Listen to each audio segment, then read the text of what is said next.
Face down in the sand, lips cracked and bleeding, Elena Whitlock had nothing left. Not her name, not her home, not even the strength to lift her head. The man she married had erased her slowly, methodically, until nothing remained but $20 and 3 days to disappear. So she walked west into nothing, and the desert took her last breath. Then someone found her. This is her story. Watch until the end, hit that like button, and drop a comment with your city so I can see how far this journey goes. The Virginia summer of 1881 had been suffocating, the kind that made silk stick to skin and turned drawing rooms into ovens. Elena Cartwright, soon to be Elena Cole, stood in her mother's parlor, surrounded by women who smiled with their mouths but not their eyes. They were stitching the final details on her wedding dress, a creation of imported lace and seed pearls that cost more than most families earned in a year. "You're so fortunate," Mrs. Harrington said, her needle piercing ivory fabric. "Adrien Cole is the finest catch in 3 counties. Elena nodded, because that's what was expected. The truth sat heavier in her chest. She barely knew him. 6 formal visits, 4 chaperoned walks, 1 kiss on her gloved hand. But Adrien was handsome, well-connected, and her father approved. That was supposed to be enough. "He'll provide well for you," her mother added, not looking up from her embroidery. "That's what matters." 3 weeks later, Elena walked down the aisle of St. Paul's Episcopal Church on her father's arm. Adrien waited at the altar in a tailored black suit, his dark hair pomaded to perfection, his smile practiced and smooth. When he lifted her veil, his eyes assessed her the way men examined horses at auction, checking teeth, checking value. "You look acceptable," he whispered before the kiss. "Not beautiful, not lovely, acceptable." The reception was held at the Cole family estate, a sprawling plantation house with white columns and manicured gardens. Elena floated through it in a daze of champagne and congratulations, her corset cinched so tight she could barely breathe. Adrien spent most of the evening with business associates, leaving her to navigate the social waters alone. "He's ambitious," her father told her during their final dance. "That's good. Ambition builds empires." "What about kindness?" Elena asked. Her father's expression flickered, something between pity and dismissal. "Kindness is a luxury, Elena. Security is not." The first month of marriage was a performance. Adrien kept a beautiful home, employed excellent staff, and maintained impeccable social standing. They attended parties, they hosted dinners, they sat in church every Sunday while the Reverend praised the sanctity of marriage. Behind closed doors, Adrien was different. Not violent, he was too calculated for that, but cold, assessing. He criticized the way she poured tea, the pace of her speech, the books she chose to read. Every correction was delivered with a smile, as if he were doing her a favor. "Your laugh is too loud, Elena. Ladies don't bray like donkeys." "Must you gesticulate when you speak? It's unrefined." "That dress is cut too low. Are you trying to embarrass me?" She adjusted, quieted herself, wore higher necklines, smiled less, and still, it wasn't enough. 6 months into the marriage, Adrien began staying late at his office, then overnight. When Elena asked about it, he looked at her like she'd said something foolish. "I'm building our future, or would you prefer I neglect my responsibilities to coddle you?" "I didn't mean—" "Exactly, you didn't think." He straightened his cufflinks. "Try to occupy yourself usefully while I'm gone. The garden needs attention." So Elena gardened. She also read, wrote letters to old friends, and tried to find purpose in managing a household that ran itself. The staff was efficient and distant. They took orders from Adrien, not her. When she suggested changes, a new menu, different curtains, they smiled politely and did nothing. "Mr. Cole prefers things as they are, ma'am," the housekeeper said. The isolation crept in slowly. Invitations to tea became less frequent. Friends stopped calling. At first, Elena thought it was coincidence, but eventually she understood. Adrien was controlling her social calendar, declining invitations on her behalf, telling people she was unwell or indisposed. "You're too trusting," he told her one evening over dinner. "Some of those women only want access to our connections. I'm protecting you." From what? From being used. But the real shift came a year into the marriage when Adrien hired a new secretary. Her name was Caroline Winters, 22, blonde, doe-eyed, and eager to please. She started appearing at the house for business meetings that stretched late into the evening. Elena noticed the way Adrien looked at her, the way his voice softened, the way he laughed at things that weren't funny. "She's very efficient," he said when Elena mentioned it. "She's very young." Adrien's smile turned sharp. "Are you jealous, Elena? How unbecoming." "I'm concerned." "About what? That I might prefer someone who doesn't question every decision I make?" He set down his fork with deliberate precision. "Perhaps if you were more pleasant company, I wouldn't need to seek conversation elsewhere." The words landed like a slap. Elena stared at her plate, pulse hammering in her throat. "I'm going to my study," Adrien said, standing. "Try not to wait up. I know how emotional you get when you're tired." She wasn't emotional, she was angry. But anger wasn't allowed. Not for women, not in that house, not in that life. The second year was worse. Caroline became a fixture. She attended social events with Adrien as a professional courtesy, while Elena was left home with headaches or mysterious ailments that Adrien diagnosed for her. "You're not well enough for the theater tonight," he'd say, his hand on her shoulder like a trap. "Rest. I'll send your regrets." The staff began treating Elena like a ghost. They set one place at the dinner table. They stopped asking her preferences. Once she found her personal letters opened and read, the seals broken. "I have a right to know who you're corresponding with," Adrien said when confronted. "You're my wife. You have no private affairs." "Those were letters to my father." "Who fills your head with sentimental nonsense? He coddles you, Elena. It's made you weak." Her father was dying. Consumption, the doctor said. But Adrien refused to let her visit. "He has nurses. He doesn't need you hovering and weeping." Adrien adjusted his tie in the mirror. "Besides, travel is expensive, and your father's estate is already a drain. We're not a charity." "He's my father, and you're my wife. Your duty is here." When the telegram came 6 months later, her father was gone. Elena locked herself in her bedroom and wept until her throat ached. Adrien didn't knock, didn't offer condolences. When she emerged the next morning, red-eyed and hollow, he glanced up from his newspaper with mild irritation. "I trust you've composed yourself. We have the Harrisons for dinner tonight." "My father just died." "Yes, unfortunate timing." He turned the page. "Wear the blue dress. It's more flattering than black."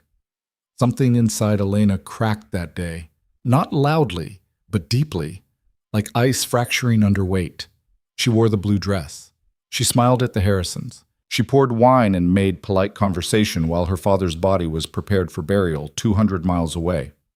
And when Caroline Winters arrived late to the dinner, flushed, breathless, her hair slightly mussed, Elena watched Adrien's hand brush hers as he pulled out her chair. No one else seemed to notice.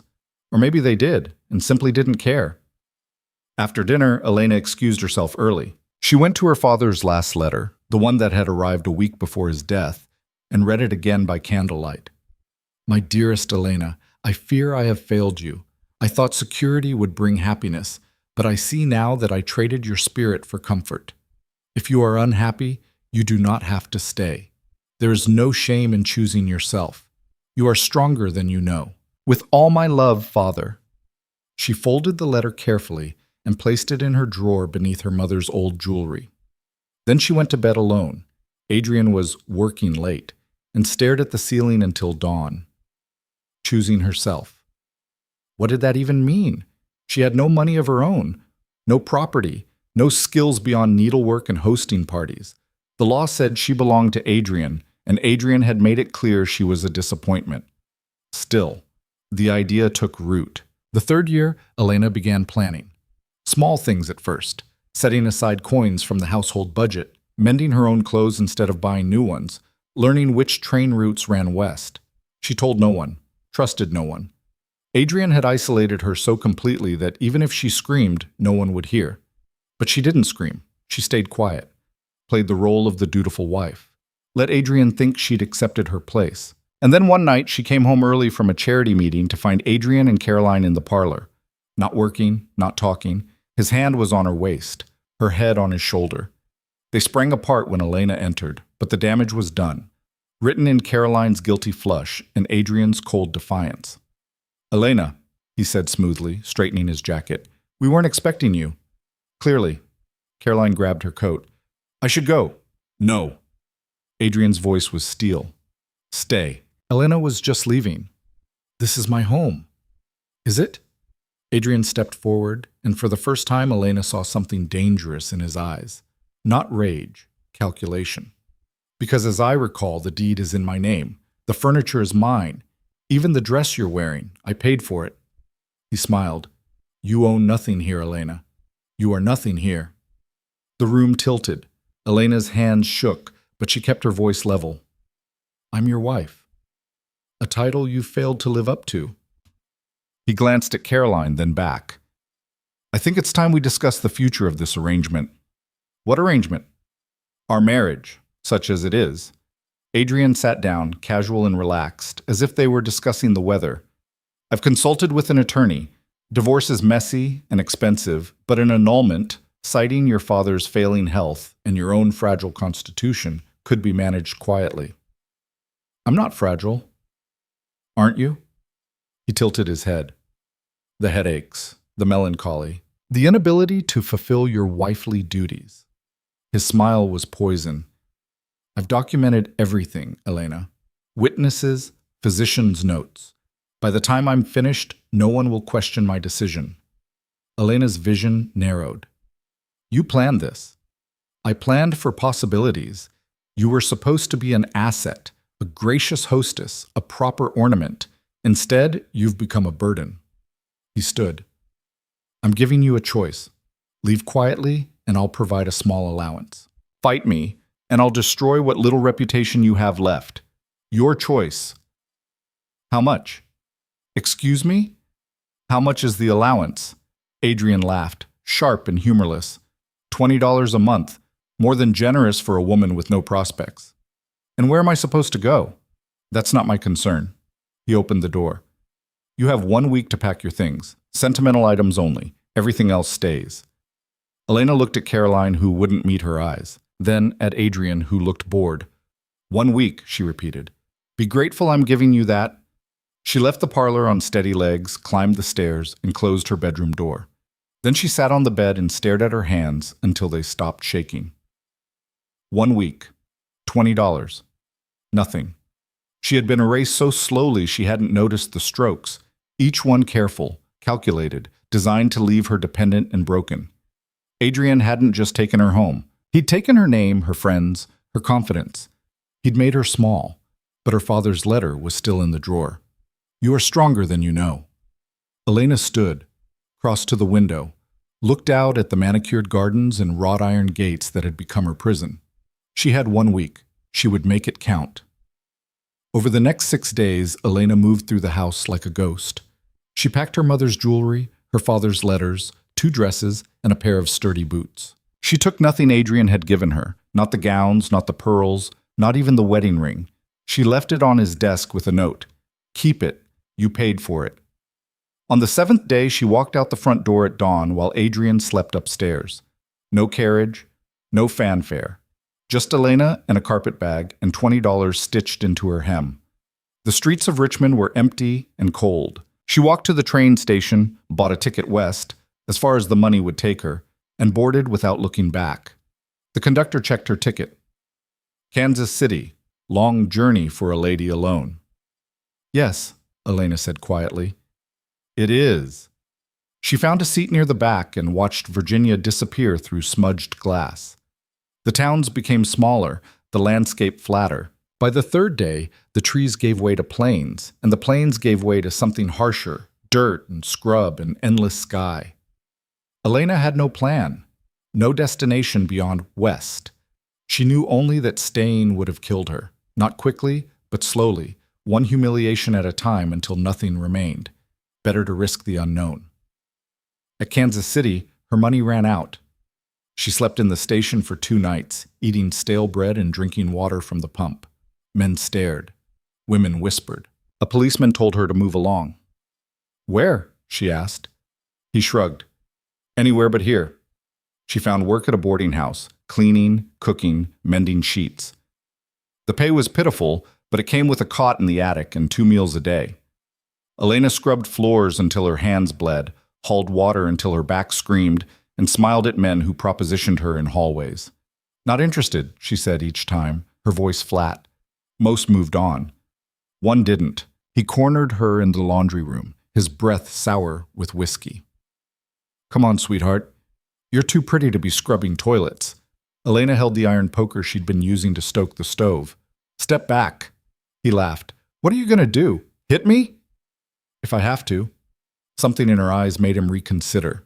He backed off, muttering insults, and Elena finished her work with shaking hands. She lasted 3 months in Kansas City before the boarding house owner's son made it clear the job came with expectations she wouldn't meet. So she left again, this time on foot, heading west with $5 in a canteen. The next town was smaller, drier, meaner. She found work in a saloon washing glasses, but the owner wanted more than clean dishes. You're wasted on grunt work, he said, his hand on her shoulder. Work upstairs. You'd make real money. No. Suit yourself. He pulled his hand back. But don't expect charity. She didn't. She worked. Kept her head down. Saved pennies. But the West was brutal to women alone. The towns were full of men who saw her as either a commodity or a threat. The wilderness between towns was worse. Bandits, weather, animals that saw humans as prey. Elena learned to walk at night when it was cooler. Learned to avoid eye contact. Learned that kindness was rare and suspicion was currency. She crossed into Colorado with blistered feet and sunburned skin. Her dresses were stained, her hair tangled. She looked nothing like the refined Virginia bride who'd once poured tea in silk gloves. She looked like someone who'd survived. And then the desert came. It started as scrubland, sparse brush and red dirt. But the further west she walked, the harsher it became. No trees, no shade, just heat that pressed down like a physical weight and horizons that shimmered with false water. Elena rationed her canteen, walked in the early mornings and late evenings, rested under rock outcroppings when she could find them. But the desert was bigger than her preparation. On the 4th day, her canteen ran dry. On the 5th, she saw buzzards circling. On the 6th, her legs gave out. She collapsed face down in the sand, lips cracked and bleeding, vision swimming. The sun beat down mercilessly. Somewhere nearby, a rattlesnake buzzed its warning, but Elena was too weak to move. This was it then, the end of the line. Not with dignity, not with peace, just thirst and heat and the weight of failure pressing her into the dirt. She thought of Adrien, wondered if he'd even noticed she was gone. Probably not. He'd already erased her. She thought of her father, wished she'd been braver sooner. She thought of the name she'd been born with, Elena Cartwright, and how little it had mattered in the end. Then she thought nothing at all. The darkness came slow and gentle, like falling asleep. And somewhere in that darkness, a voice, rough, deep, close. Jesus Christ, you alive? Hands, calloused, careful, turned her over. Water touched her lips. She choked, coughed, tried to pull away. Easy, small sips. She forced her eyes open. A man's face swam into focus, weathered, bearded, sharp blue eyes beneath the brim of a dusty hat. Who? Her voice was gravel. Doesn't matter. Can you sit? He helped her upright. The world spun violently, but Elena stayed conscious, barely. What's your name? He asked. She opened her mouth, closed it, realized she didn't know what to say. Elena, she finally whispered. Elena what? She hesitated, then lied. Just Elena. The man studied her for a long moment, then nodded. All right, just Elena. Let's get you out of this heat before you finish dying. He lifted her, easily, like she weighed nothing, and carried her to a horse tied nearby. The animal huffed, unimpressed. I know, the man muttered. She's trouble, but we can't leave her. He settled Elena in the saddle, climbed up behind her, and turned the horse west. Where are we going? She asked. My ranch, about 10 miles. Why are you helping me? Because you're half dead in my desert. He adjusted his grip on the reins. And because leaving people to die isn't something I do. Elena didn't have the strength to argue. She leaned against his chest and let the horse carry her into the unknown. Again. The ranch appeared on the horizon just as the sun began to set, a low-slung building of adobe and timber surrounded by corrals and outbuildings. It wasn't grand. wasn't elegant, but it was solid. The man, Caleb, he'd said his name was Caleb Dorsey, helped her down and guided her inside. The interior was sparse but clean, a main room with a fireplace, a kitchen, a hallway leading to what she assumed were bedrooms. "Sit," Caleb said, pointing to a chair. Elena sat. Her legs trembled with the effort. Caleb brought water, bread, and dried meat. "Eat slow. Your stomach won't handle much." She obeyed, taking small bites, sipping water carefully. He watched her with the same assessing look men always gave her, but different, not appraising her value, just checking if she'd survive. "You got people?" he asked after a while. "No." "Place to go?" "No." "Money?" "No." Caleb exhaled slowly. "Hell. I can work," Elena said quickly. "I can clean, cook, mend. I didn't ask you to earn your keep. Then why did you bring me here?" He looked at her dead on, eyes steady. "Because dying alone in the desert is a shit way to go, and I wouldn't wish it on anyone." Elena didn't know what to say to that. "There's a room down the hall," Caleb continued. "Bed's made. You can stay until you figure out what's next." He stood, grabbed his hat. "I've got stock to check. Help yourself to whatever you need." He left without waiting for a response. Elena sat in the chair, bread half-eaten in her lap, staring at the door. No conditions. No expectations. No price. Just space. She didn't trust it. Couldn't. Men didn't help women for free. There was always a cost, but she was too tired to run. So she finished the bread, drank the water, and found her way to the small room at the end of the hall. The bed was narrow, but clean, the blanket worn but warm. Elena lay down fully clothed and stared at the ceiling. She had walked away from everything, lost everything, nearly died. And somehow she was still here, still breathing, still alive. Outside, the desert wind whispered against the windows. And for the first time in 3 years, Elena Cartwright, no longer Elena Cole, not yet anyone knew, closed her eyes and slept without fear. Elena woke to the smell of coffee and bacon grease. For a disoriented moment, she thought she was back in Virginia, that the past months had been a fever dream. Then she saw the rough timber ceiling, felt the scratchy wool blanket, heard boots on hardwood floors in the next room. Not Virginia. Caleb's ranch. She sat up slowly, every muscle protesting. Her lips were still cracked, her skin tight with sunburn. But the dizziness had passed. She was alive. That counted for something. The door was open a crack. Through it, she could see Caleb moving around the kitchen, efficient and unbothered. He didn't look toward her room, didn't check if she was awake, just went about his business like she wasn't there. Elena stood, smoothed her filthy dress as best she could, and walked out. Caleb glanced up from the stove. "You're up." "I didn't mean to sleep so long." "You needed it." He gestured to the table. "Sit. Food's almost ready." She sat, folding her hands in her lap. The kitchen was small but functional. Cast iron stove, wooden counters worn smooth with use, shelves lined with mismatched dishes. No decoration, no frills, just what was needed to survive. Caleb set a plate in front of her. Eggs, bacon, thick slices of bread, more food than she'd seen in weeks. "I can't pay you for this," Elena said quietly. "Didn't ask you to." He poured coffee into 2 tin cups. "Eat before it gets cold." She ate slowly, trying not to seem desperate, even though she was. The food was simple but good. Salt and fat and substance. Her stomach cramped halfway through, overwhelmed, but she kept going. Caleb sat across from her, drinking coffee and staring out the window at the flat horizon. He didn't make conversation, didn't ask questions. The silence stretched between them, not uncomfortable, just present. Finally, Elena couldn't stand it. "Why are you doing this?" "Told you already. You don't know me. I could be anyone." He looked at her then, those sharp blue eyes assessing without judgment.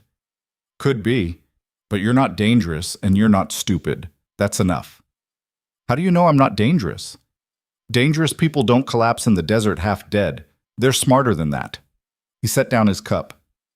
"You ran from something. Don't much care what. That's your business." Elena's throat tightened.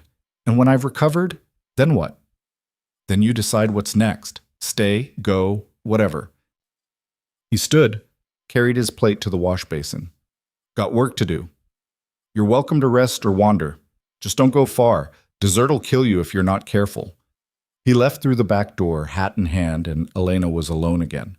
She finished her breakfast in silence, washed the dishes because it felt wrong not to, then stood in the middle of the kitchen trying to figure out what to do with herself. Rest, Caleb had said. But she'd spent 3 years resting, being ornamental, being useless, being erased. The thought of sitting idle made her skin crawl. So she explored. The ranch wasn't large. The main house, a barn, 2 corrals with a handful of horses and cattle, a chicken coop, a well. Everything built for function, nothing wasted.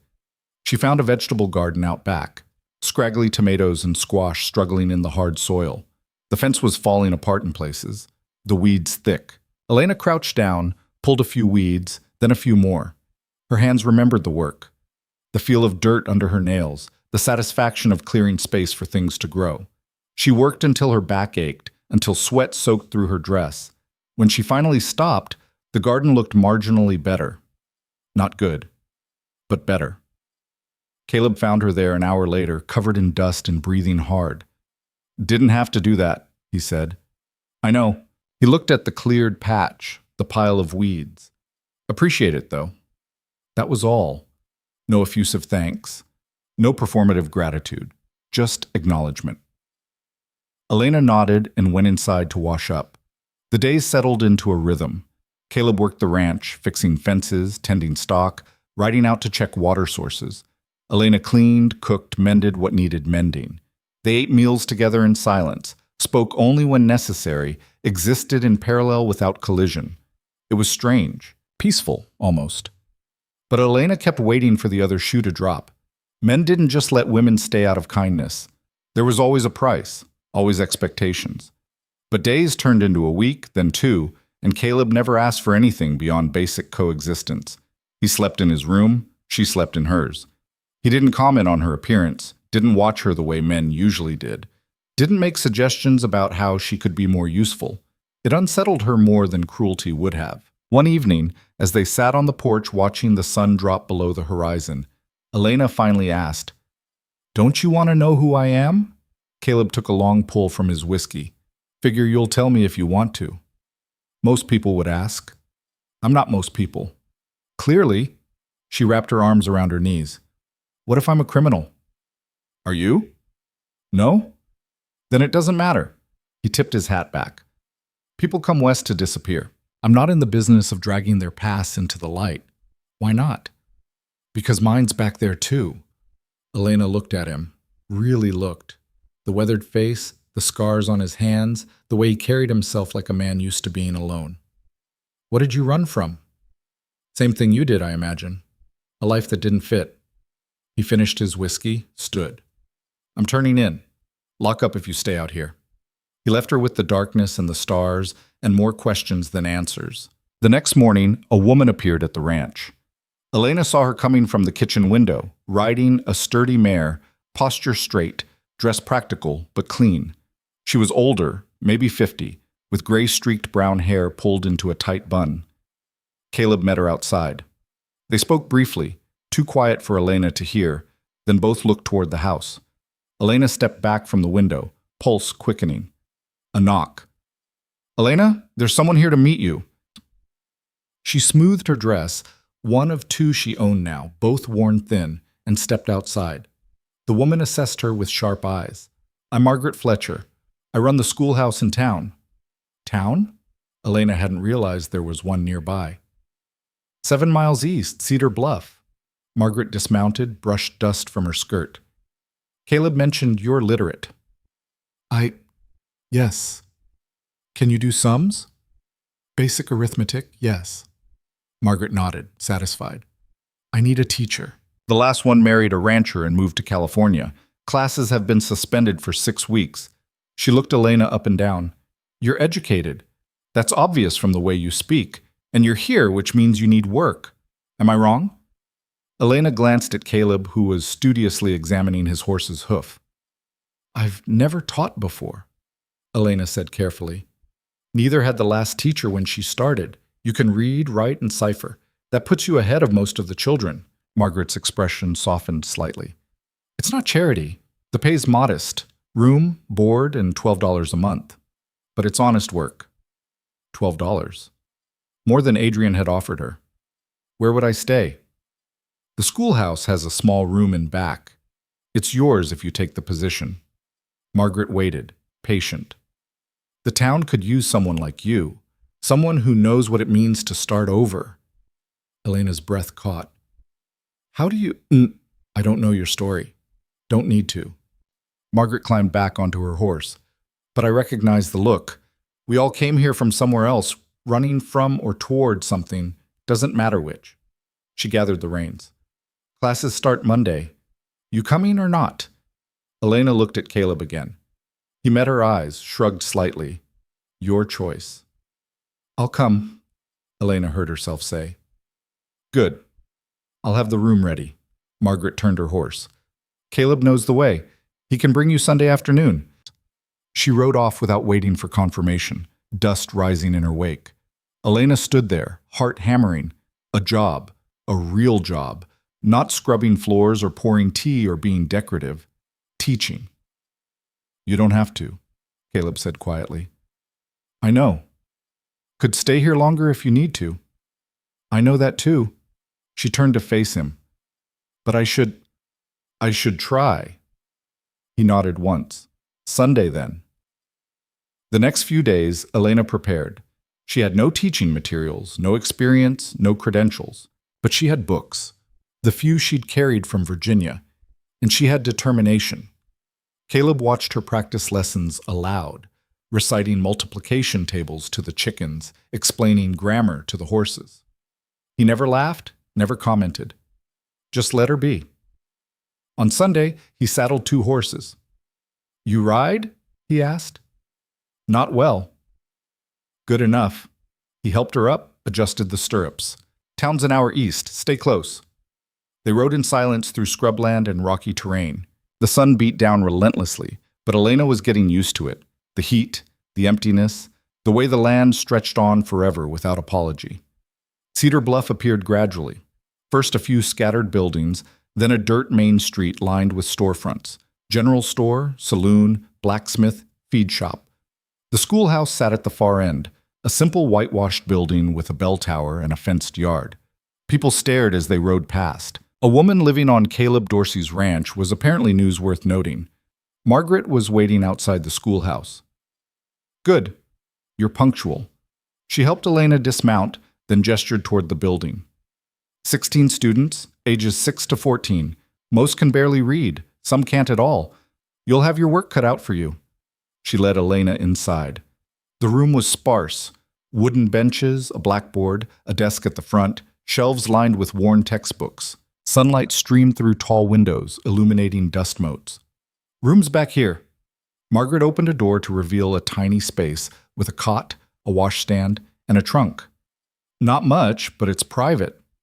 It was more than Elena had expected, more than she'd had in months. The town council will want to meet you, Margaret continued. Tuesday evening, just a formality. They'll ask questions, make sure you're suitable. And if they decide I'm not, then I'll tell them they're idiots and hire you anyway. Margaret's smile was brief but genuine. I've been fighting this town for 20 years. A few more battles won't kill me. Caleb appeared in the doorway, Elena's bag in hand. He set it down without a word. Thank you, Elena said, for everything. You need anything, you know where I am. He tipped his hat to Margaret. Ma'am. Then he was gone. Boots echoing on the wooden floor, leaving Elena standing in her new life. Margaret clasped her hands. Classes start at 8, finish at 3. You'll teach reading, writing, arithmetic, and basic history. Any questions? Hundreds. Good. Means you're thinking. Margaret headed for the door. Get settled. I'll check in tomorrow. Elena stood alone in the empty schoolhouse, listening to the silence. It was different from the silence at Caleb's ranch, heavier, weighted with expectation. She unpacked her meager belongings, laid her father's letter on the trunk, stared at the blank blackboard. Then she picked up a piece of chalk and wrote her name. Elena Cartwright, not Cole. Never Cole again. The first day of classes, 16 children filed in with varying degrees of interest. Some looked curious, some looked bored. One boy in the back picked his nose and wiped it on the bench. Elena stood at the front, palms sweating. "Good morning. I'm Miss Cartwright." Silence. A few whispers. "Can anyone tell me why we're here?" A small girl in the front raised her hand. "To learn?"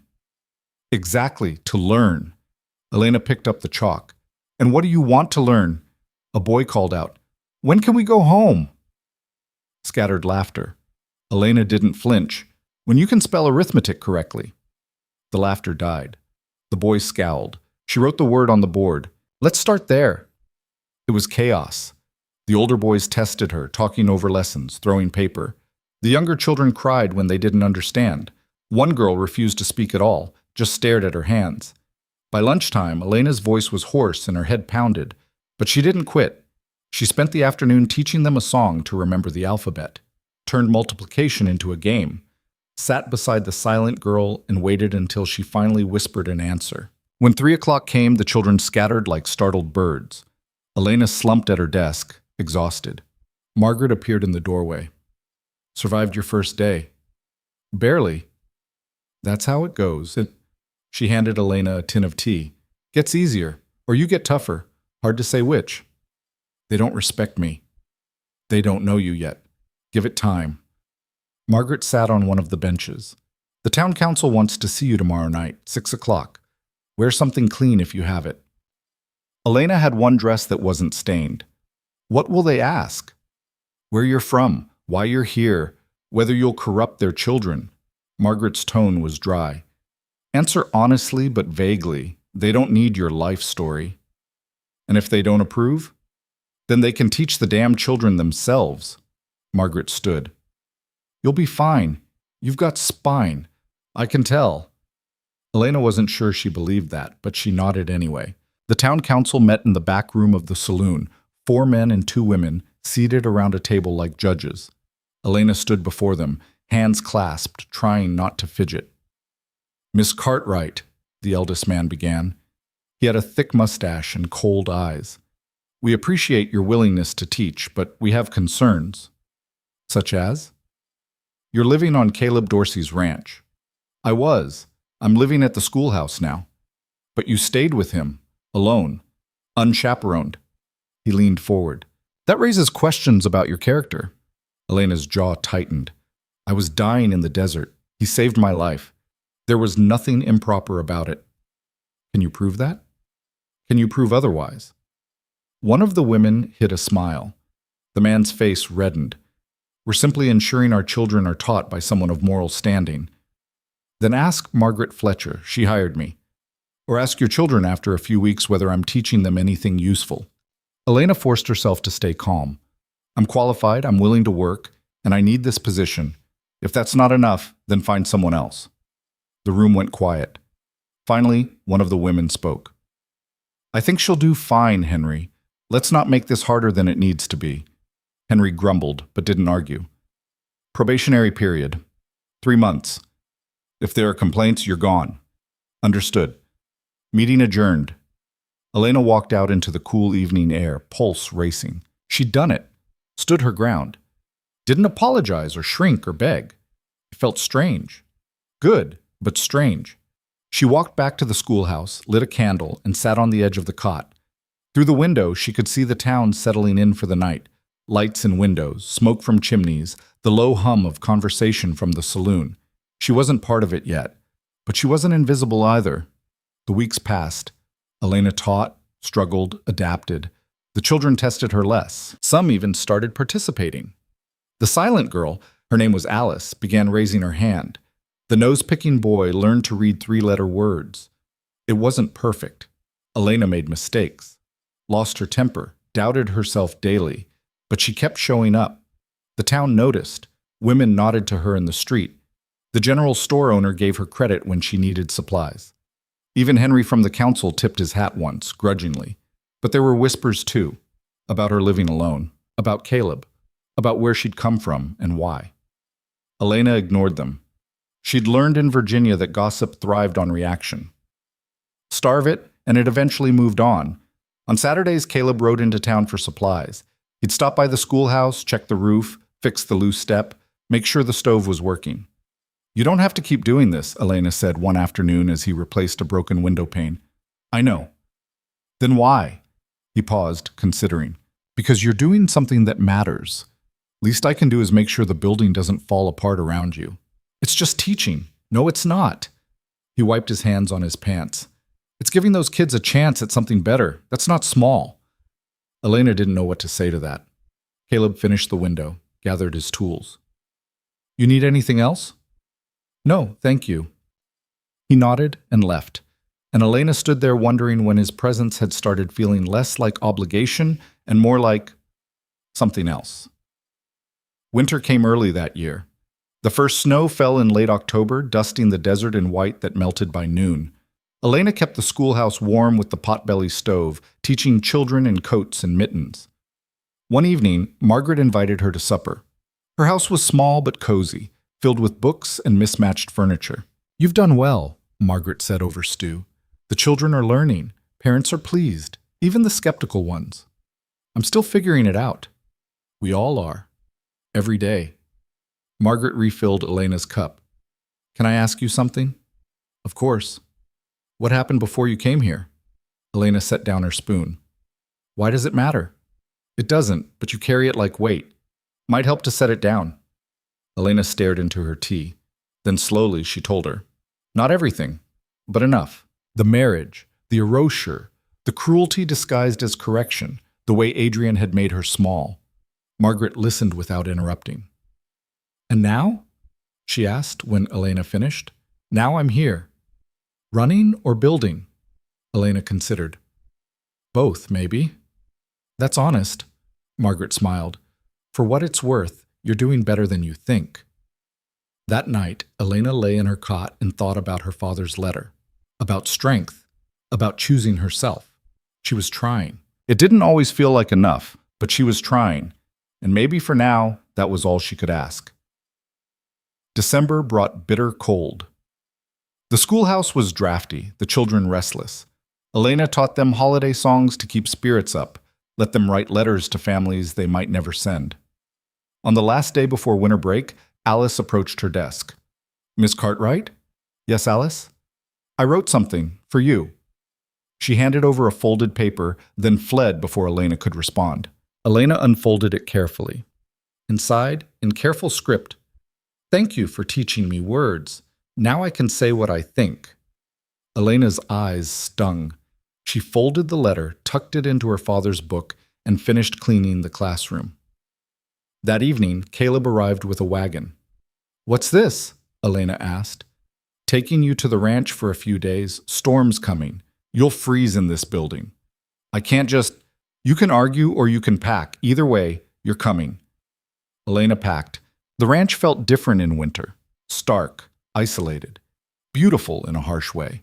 Caleb kept the fire burning, cooked meals that were heavy and warm, didn't press her for conversation. On the third night, they sat by the fire with coffee. You've changed, Caleb said suddenly. How? Stand taller. Look people in the eye. He stared into the flames. When I found you, you looked like you wanted to disappear. Now you look like you might stay. Is that good? It is if it's what you want. Elena wrapped her hands around her cup. I don't know what I want. I just know I can't go back. Then don't. It's not that simple. It is, though. Caleb looked at her. You get to decide every day. Stay or go. Fight or fold. No one else gets a vote. What if I make the wrong choice? Then you make another one. He set down his cup. That's all life is. A series of choices and consequences. You can't control the consequences, but you can control the choosing. Elena let that sit between them. Outside, snow began to fall, soft and steady, covering everything. Thank you, Elena said quietly, for pulling me out of the desert, for not asking questions, for this. You don't owe me gratitude. Maybe not, but you have it anyway. Caleb nodded, firelight catching his profile. You're welcome. They sat in silence until the fire burned low and the night grew cold. And somewhere in that silence, Elena realized she wasn't afraid anymore. Not of the desert, not of the town, not of the future. She didn't know what came next, didn't have it figured out. But she was here, she was standing, she was choosing, and for the first time in years, that felt like enough. Spring arrived slowly, grudgingly, as if the land itself didn't quite trust the warmth.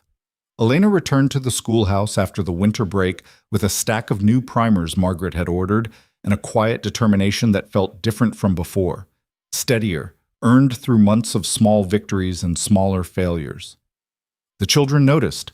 They settled into their seats faster, complained less, even the older boys who'd spent the first weeks treating her like entertainment. Alice smiled now when Elena called on her. The nose picker, Tommy, could read full sentences without stumbling. Elena was grading papers one afternoon when she heard the bell above the general store ring, followed by raised voices.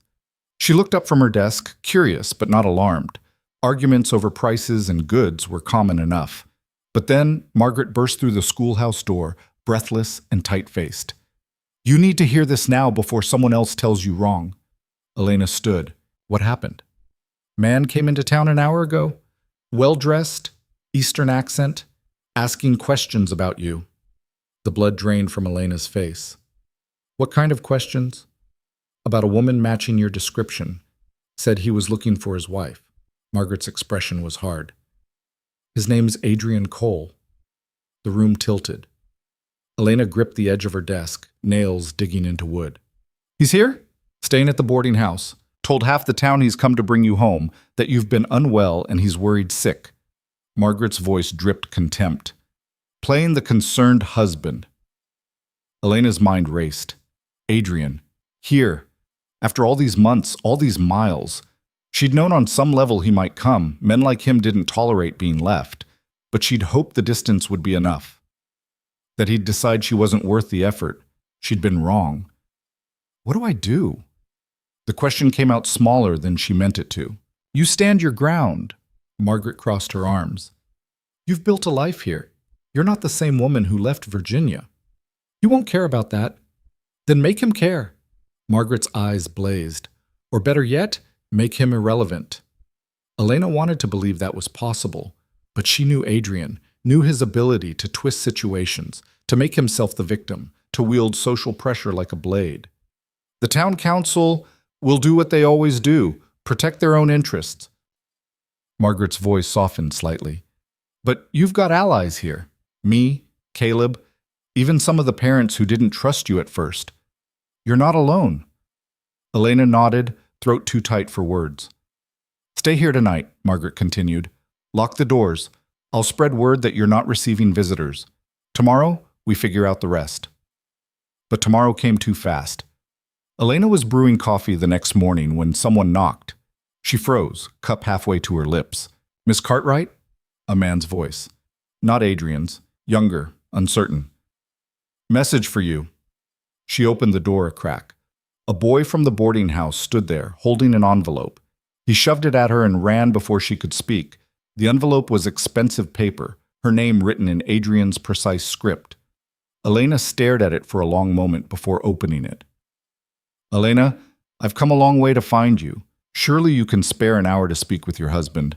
I'll be at the saloon this evening at 7. I trust you'll do the right thing. Adrien. Not a request, a summons, phrased politely but weighted with expectation and threat. Elena read it twice, then fed it to the stove and watched it burn. She taught her classes that day on autopilot, her mind elsewhere. The children seemed to sense something was wrong. They were quieter than usual, watching her with curious eyes. When 3 o'clock came, she dismissed them early. You all right, Miss Cartwright? Tommy asked, lingering by the door. I'm fine. Go on home. He left reluctantly, and Elena was alone with her thoughts. She could ignore the summons. Stay in the schoolhouse, lock the doors, pretend Adrien didn't exist. But that felt like hiding, and she was tired of hiding. At 6:30, she changed into her cleanest dress. Still plain, still worn, but respectable. She pinned her hair back, looked at herself in the small mirror above the washstand. She looked different than she had in Virginia. Thinner, harder. The softness Adrien had demanded was gone, replaced by something that didn't apologize for taking up space. She walked to the saloon as the sun dropped below the horizon, painting the sky in shades of orange and red. People watched from windows, whispered on porches. The whole town knew by now. The saloon was half full when she entered.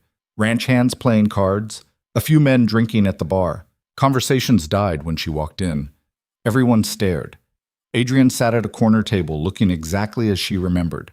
Tailored suit, groomed hair, expression of mild disappointment, as if she'd shown up late to tea. He stood when he saw her. "Elena, thank you for coming." She didn't sit. "What do you want?" "To talk. Is that so unreasonable?" He gestured to the empty chair. "Please." Elena remained standing. "You said your piece in your letter. I'm here. Now talk." Adrien's smile thinned. "You're angry. I understand, but this public display is beneath you." "I don't care what's beneath me anymore." Clearly. His gaze traveled over her worn dress, her work-roughened hands. "Look at yourself, Elena. Is this really better than the life I gave you?" "The life you gave me was a cage." "It was security, comfort, respect." He leaned forward. "And you threw it away to scrub floors in the middle of nowhere." "I teach children. I earn my own money. I make my own choices." Elena's voice stayed level. "That's worth more than anything you ever gave me." Adrien laughed, that same sharp, dismissive sound she remembered. "You think you're independent? You're living in a schoolhouse barely fit for animals, taking charity from strangers." "It's not charity. I work for it." "You're deluding yourself." He stood, stepped closer. The saloon had gone completely silent. "I know about the rancher, Caleb Dorsey. The whole town's talking about it, how you lived alone with him, unchaperoned. Do you have any idea what that's done to your reputation?" "My reputation here is mine to manage." "Is it? Because from where I stand, you've humiliated yourself and dragged my name through the mud in the process." Adrien's voice hardened. "I came here to give you a chance to fix this, to come home, to restore our marriage." "There's nothing to restore. You ended it when you replaced me with Caroline." His jaw tightened. "Caroline is my secretary. Nothing more." "Don't lie to me. Not now." Elena's hands curled into fists. "I saw you together. Heard you dismiss me like I was luggage you'd grown tired of carrying. You gave me $20 and told me to disappear. Because you were becoming hysterical, unreasonable. I was grieving my father. You were wallowing." Adrien's mask cracked slightly, showing the contempt beneath. "You stopped being useful, Elena. Stopped being pleasant. What was I supposed to do? Watch you drag us both down?" There it was. The truth he'd always hidden behind civility. "So you erased me," Elena said quietly. "Told everyone I was unwell. Took my friends, my home, my name. Made me small enough to discard. I gave you opportunities to be better. You refused them. No, you gave me conditions for existing, and when I couldn't meet them, you threw me away." Elena stepped closer, meeting his eyes. "But I'm still here, still standing. And you can't stand that, can you?" Adrien's expression turned cold. "You think this little frontier town will protect you? I've already spoken to the town council. They're very concerned about your moral character, about the example you're setting for children. Let them be concerned. They can remove you from your position, and they will, once I provide testimony about your instability, your abandonment of marital duties." My what? My refusal to disappear quietly?" Elena's voice rose. "You want me silent and ashamed. You want me to believe I'm nothing without you." "You are nothing without me." The words hung in the air like a challenge. Elena reached into her pocket and pulled out two things. She placed them on the table between them with deliberate care. The first was a piece of paper, her birth certificate, creased and worn, the name Elena Cartwright written in faded ink. The second was the wedding ring he'd given her, the one she'd left on his desk in Virginia, the one he'd apparently brought with him. "This," she said, pointing to the certificate, "is who I was before you, who I am now, Elena Cartwright, not Cole, never Cole again. You can't just...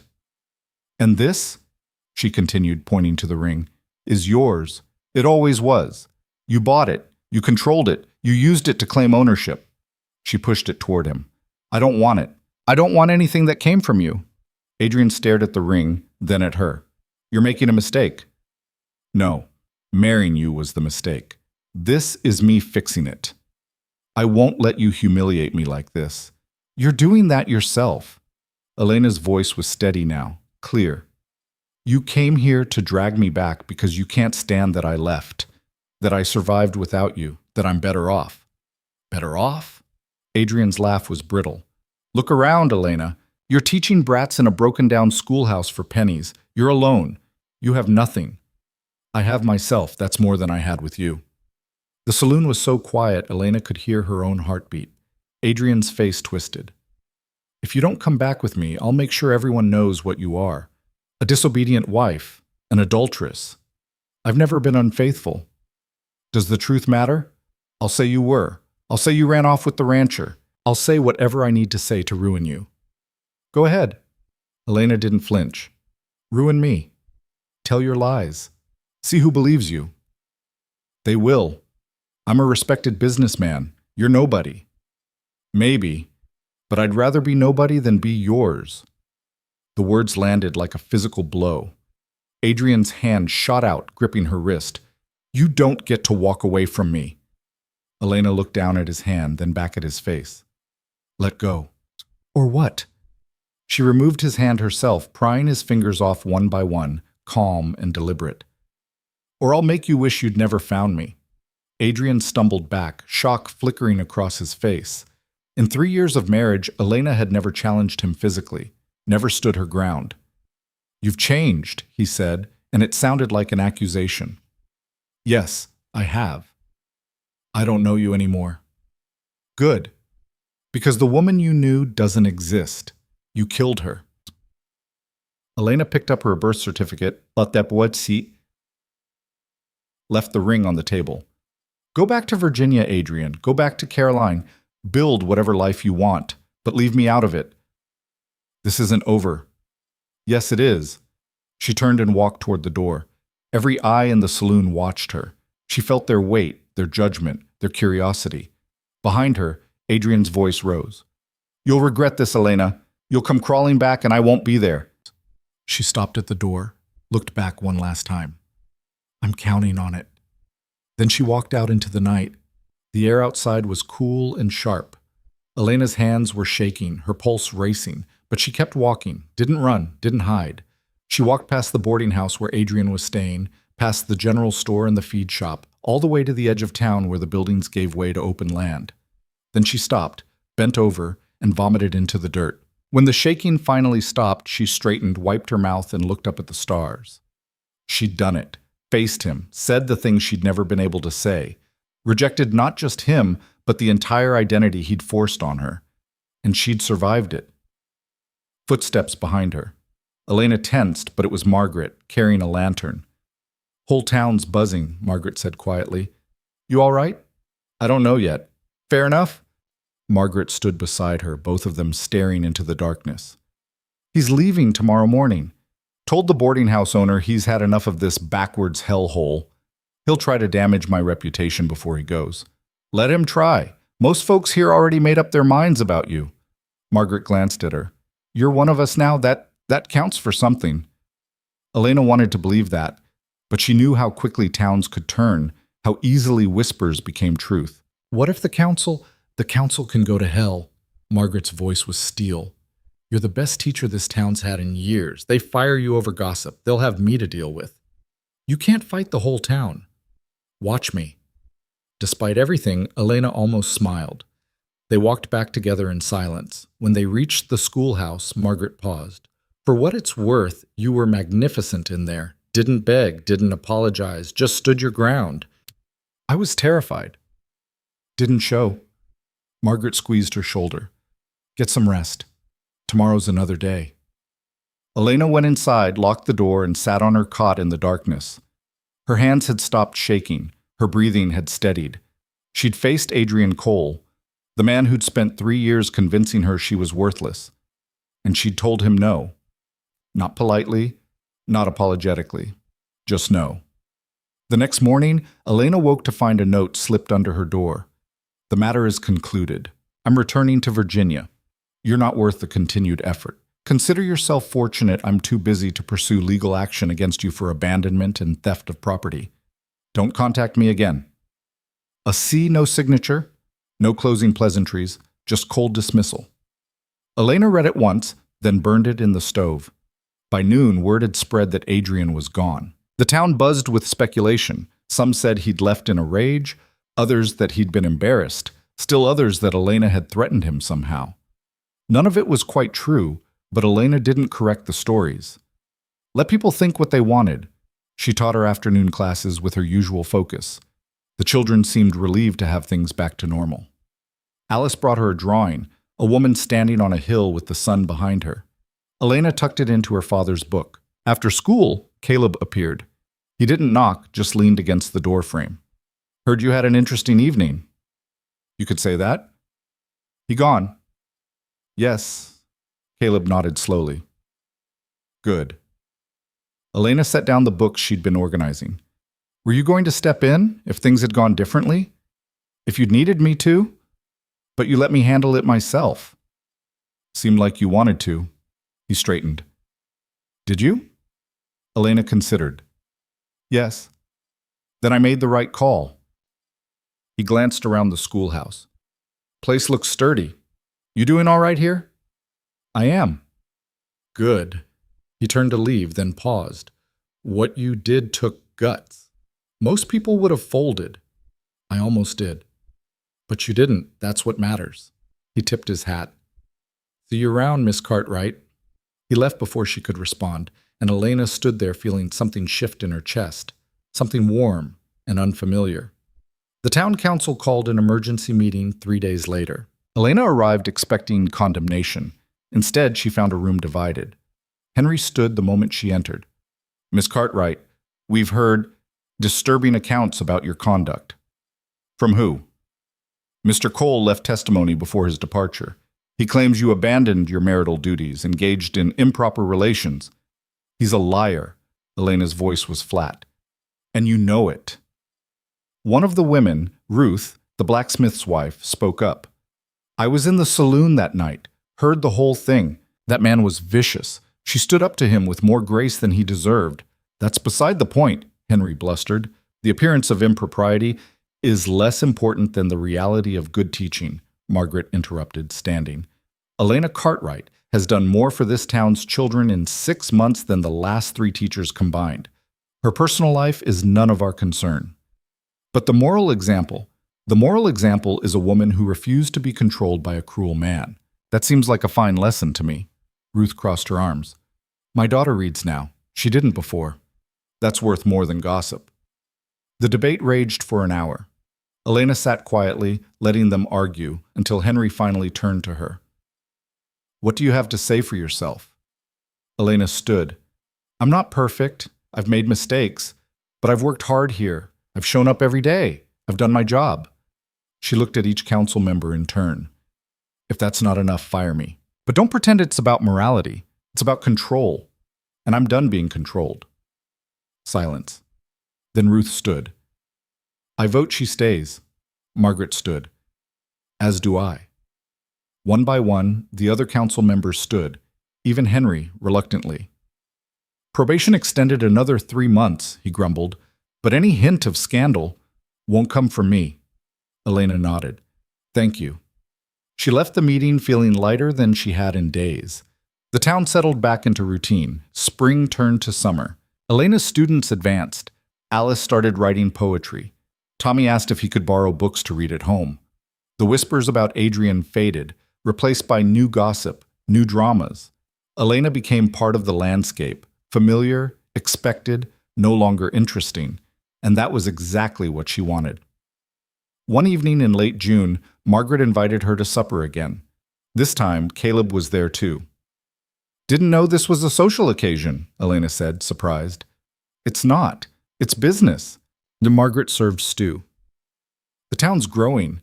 We need a real school building, bigger, better equipped, and we need a head teacher to run it." Elena's heart skipped. "You're offering me the position?" "If you want it. Pays better, $15 a month. You'd hire additional teachers, manage curriculum." Margaret smiled. "Figured you'd earned it." Elena looked at Caleb, who shrugged. "Don't look at me. I'm just here for the food." "Liar," Margaret said. "You donated half the lumber." Caleb's ears reddened slightly. Building needed doing. Elena felt something crack open in her chest. Gratitude, belonging, hope. I accept. Thank you. Don't thank us yet. It's a lot of work. Margaret raised her glass. To new beginnings. They toasted with water and cheap wine, and Elena thought about how far she'd come. From the desert, from Adrien, from the woman who'd believed she was nothing. After dinner, Caleb walked her back to the schoolhouse. You didn't have to donate lumber, Elena said. Wanted to. Why? He was quiet for a long moment. Because what you're building here matters, and I want to be part of something that matters. Elena stopped walking. Caleb, I'm not asking for anything, he said quickly. Not trying to complicate things. Just wanted you to know. She studied his face in the moonlight. Honest, weathered, careful. You already are part of it. You have been since you pulled me out of the desert. It was everything. Elena's voice was soft. You gave me space to rebuild myself. Didn't demand anything in return. That's rare. Caleb looked away, uncomfortable with the praise. You did the rebuilding. I just kept the coyotes off. Still. They stood there in the warm night air, crickets singing, stars bright overhead. I should go, Caleb said finally. Early start tomorrow. Thank you for everything. He nodded and walked away, boots crunching on gravel. Elena watched him go, something settling in her chest. Not love, not yet, but the possibility of it, the foundation. She went inside, lit a candle, and pulled out her father's letter one more time. You are stronger than you know. She'd proven that now. To Adrien, to the town, to herself. The past was finished. Adrien was gone. The name Cole was buried. What remained was Elena Cartwright, teacher, survivor, woman who'd chosen herself over security and found something better on the other side. She folded the letter carefully and placed it back in the book. Tomorrow, she'd start planning the new school. She'd write to publishers about textbooks. She'd figure out how to be more than she'd been. But tonight, she sat in the quiet and let herself feel proud. She'd walked through fire and come out standing. That was enough. The new school took shape slowly through the summer heat, rising from the ground like something inevitable. Caleb and a crew of local men worked 6 days a week, sawing, hammering, cursing when measurements didn't line up. Elena watched from the old schoolhouse windows between lessons, tracking progress in stolen glances. The building was larger than she'd imagined.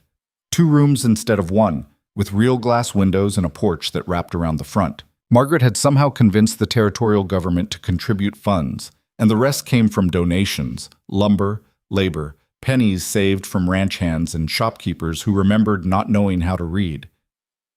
It's looking good, Margaret said one afternoon, standing beside Elena in the doorway. Should be finished by September. It's more than I expected. It's what the town needs, what you've earned. Margaret glanced at her. You've changed things here, not just for the children. Elena didn't know how to respond to that, so she simply nodded. The summer brought other changes too. Cedar Bluff was growing, a new family every few weeks, drawn by rumors of available land and decent water. With them came more children, more students. Elena's current classroom was packed to bursting, students sitting on the floor during lessons. We're going to need that second room sooner than later, she told Margaret, and a second teacher. You have anyone in mind? Elena thought of Alice, now 14, sharp as a tack, patient with the younger children. Maybe. Let me think on it. That evening, she walked to Caleb's ranch. She hadn't been back since winter, hadn't wanted to give the gossips more fuel. But she had questions about the construction schedule, and it seemed silly to send a note when her legs worked fine. She found him in the barn, repairing a saddle by lamplight. He looked up when she entered, surprise flickering across his face. Elena, I hope I'm not intruding. No, just didn't expect you. He set down his tools, wiped his hands on his pants. Something wrong with the school? No, I wanted to ask about the timeline. When do you think it'll be finished? End of August, if the weather holds. Why? I need to plan, hire another teacher, organize supplies, figure out how to move everything from the old building. She leaned against a post. It's a lot. You'll manage. You always do. Caleb picked up a piece of leather, examined it. You want help with any of it? You've already done enough. Didn't ask if I'd done enough. Asked if you wanted help. Elena studied him in the dim light, the way he kept his hands busy, his eyes on his work instead of her. Like he was giving her space to refuse without pressure. Yes, she said finally. I'd appreciate that. He nodded once. All right then. They fell into a comfortable silence, broken only by the sound of his knife working the leather. Elena watched him work, noticing things she hadn't before. The careful precision of his movements, the way his brow furrowed when he concentrated. Can I ask you something? Elena said after a while. Sure. Why did you really donate the lumber? And don't say because it needed doing. Caleb's hands stilled. He set down the knife, looked at her directly.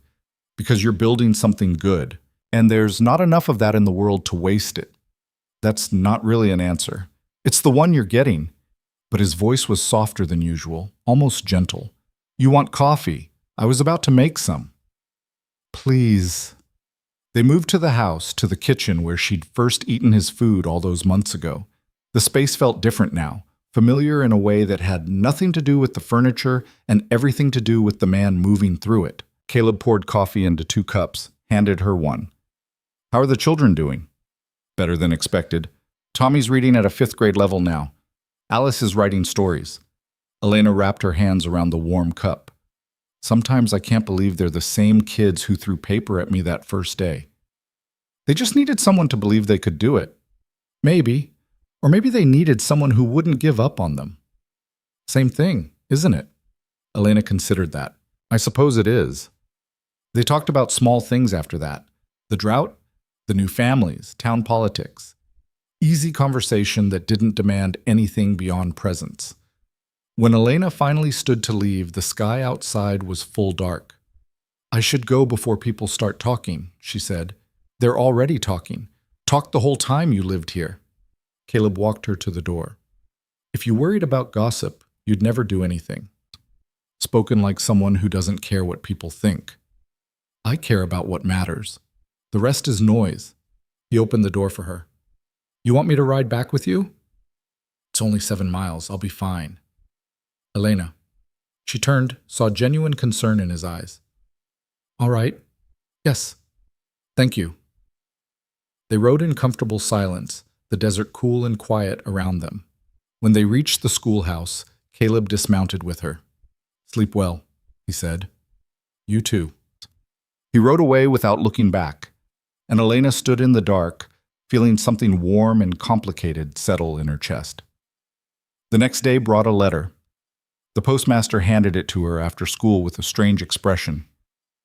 This came for you, from Virginia. Elena's stomach dropped. She took the envelope with shaking hands, recognizing the handwriting immediately, not Adrien's, but his lawyer's. She waited until she was alone to open it.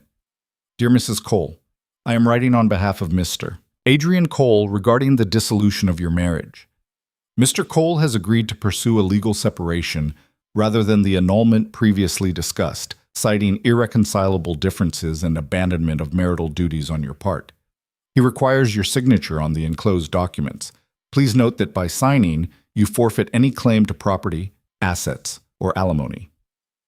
Mr. Cole considers this more than generous given the circumstances of your departure. Please return the signed documents within 30 days.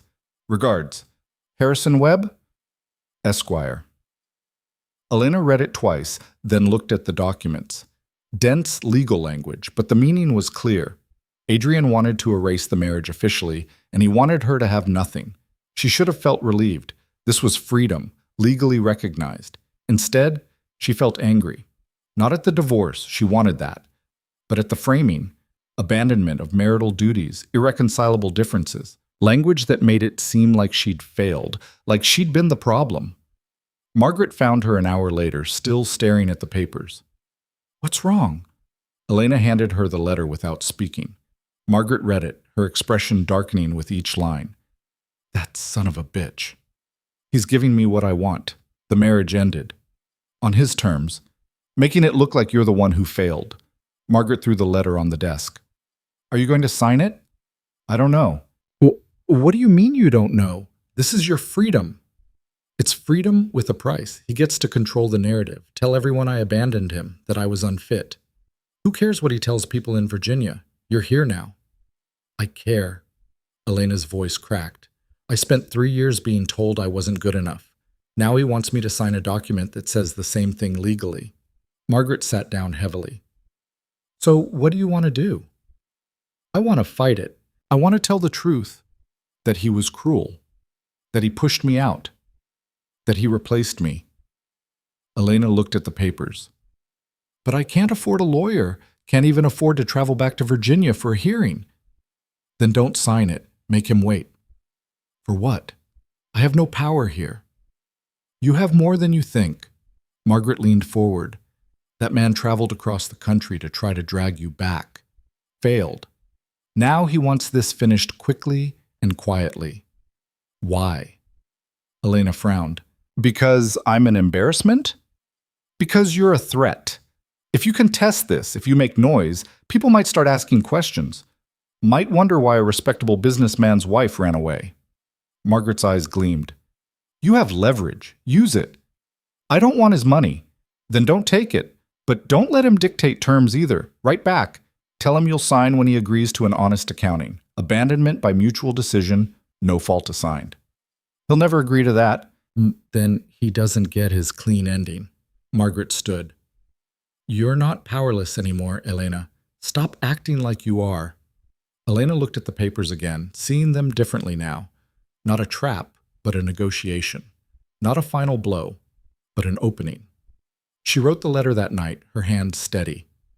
Mr. Webb, I received your correspondence. I will agree to a legal separation under the following terms. The language must reflect mutual dissolution with no fault or abandonment assigned to either party.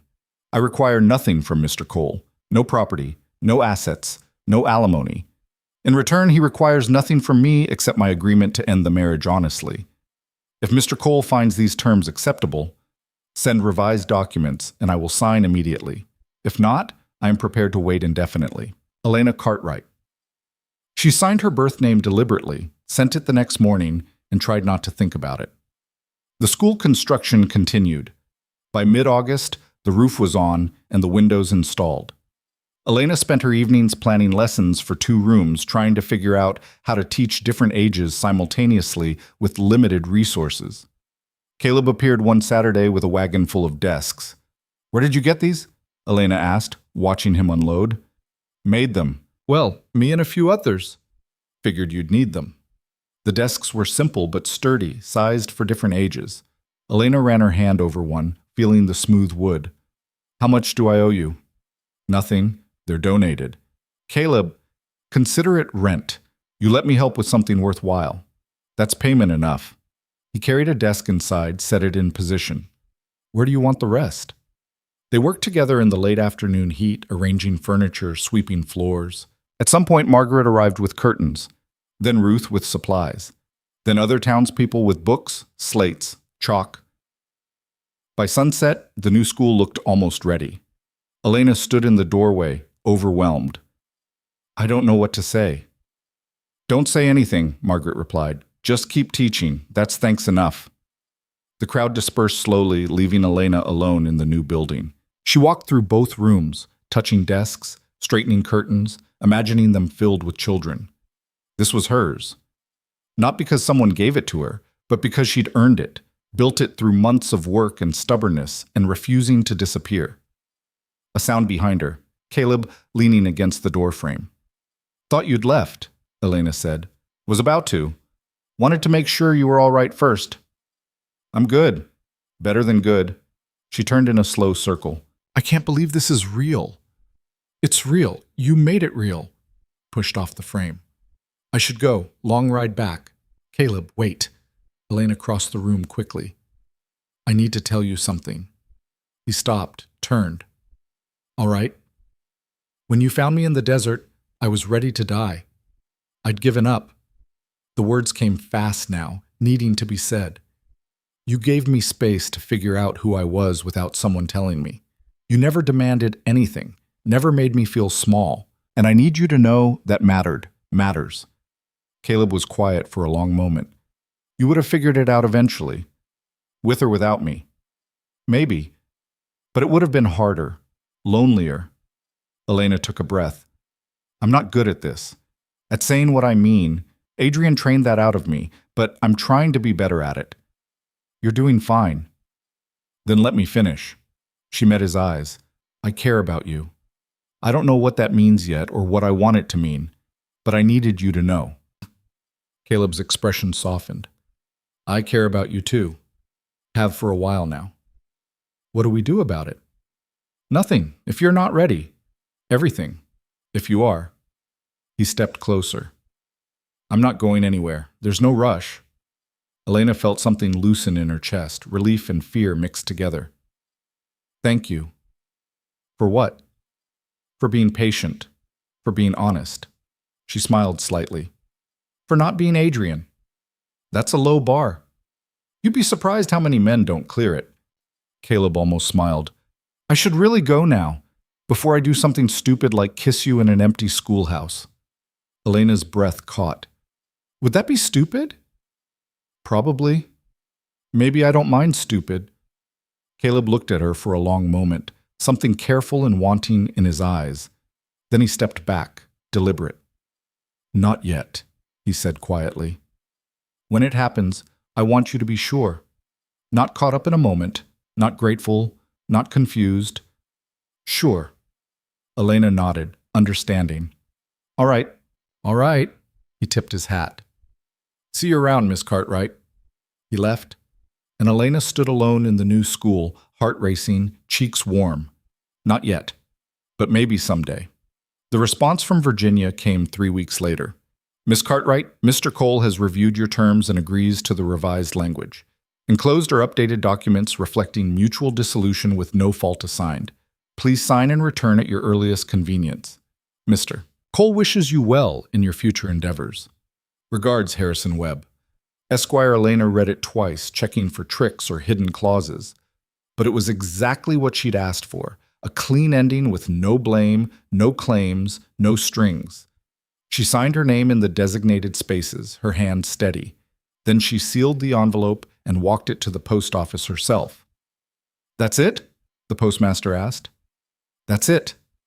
She walked back to the schoolhouse feeling lighter than she had in years. The marriage was over. Not just emotionally, but legally. Adrien Cole had no claim on her anymore. She was Elena Cartwright again. Fully. Completely. That evening, she sat on the porch of the new school and watched the sun set.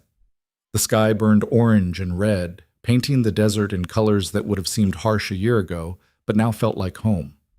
Footsteps on gravel. Caleb, leading his horse. Heard you got mail from Virginia, he said. News travels fast. Always does. He tied the horse, sat on the step beside her. Everything settled? Everything settled.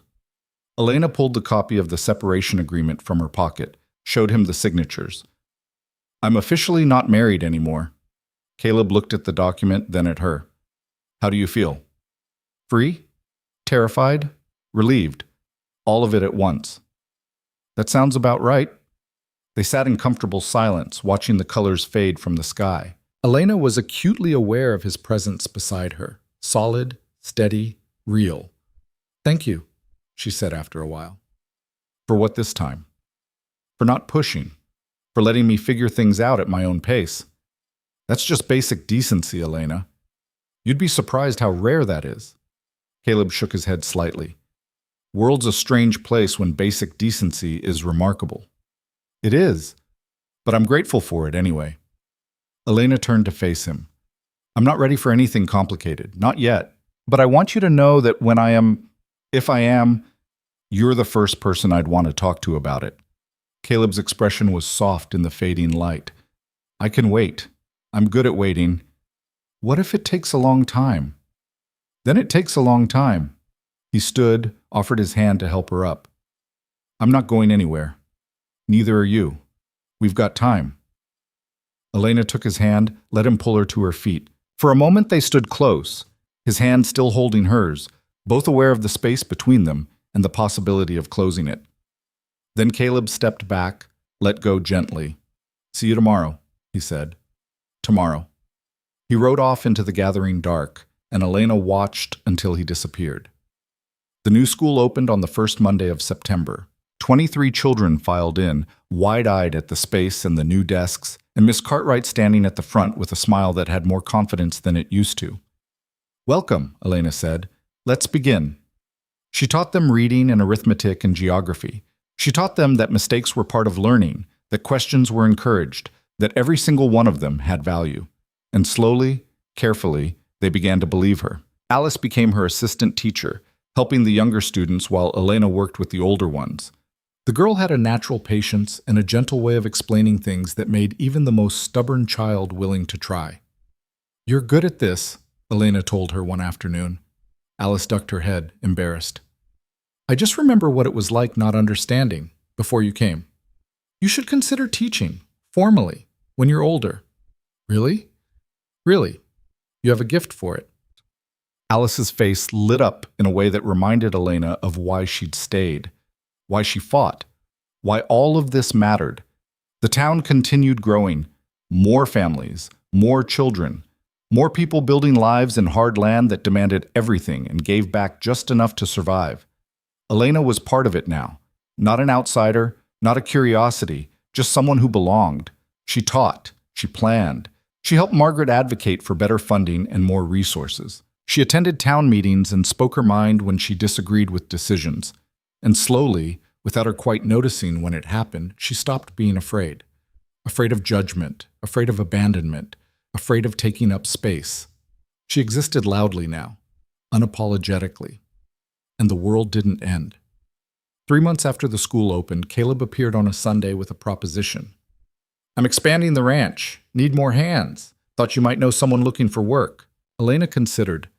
"Tommy's father lost his job at the mill. He's a hard worker." "Send him by tomorrow. I'll talk to him." Caleb paused. "I also wondered if you'd want to come out to the ranch for supper sometime. Not tonight, whenever you're comfortable. Just thought I'd ask." Elena's heart did something complicated. "Are you asking me to supper as a friend or as something else?" "That depends. Are you ready for something else?" She thought about it, really thought, about Adrien and the desert and the months of rebuilding herself piece by careful piece, about Caleb's steady presence and patient silence, about what she wanted versus what she was ready for. "Not yet," she said honestly, "but getting closer." Caleb nodded, not disappointed, just accepting. "Then I'm asking as a friend, for now." "Then yes, I'd like that." "Saturday, 6 o'clock? I'll be there. I'll up some." He rode away, and Elena stood on the school steps feeling something warm unfurl in her chest.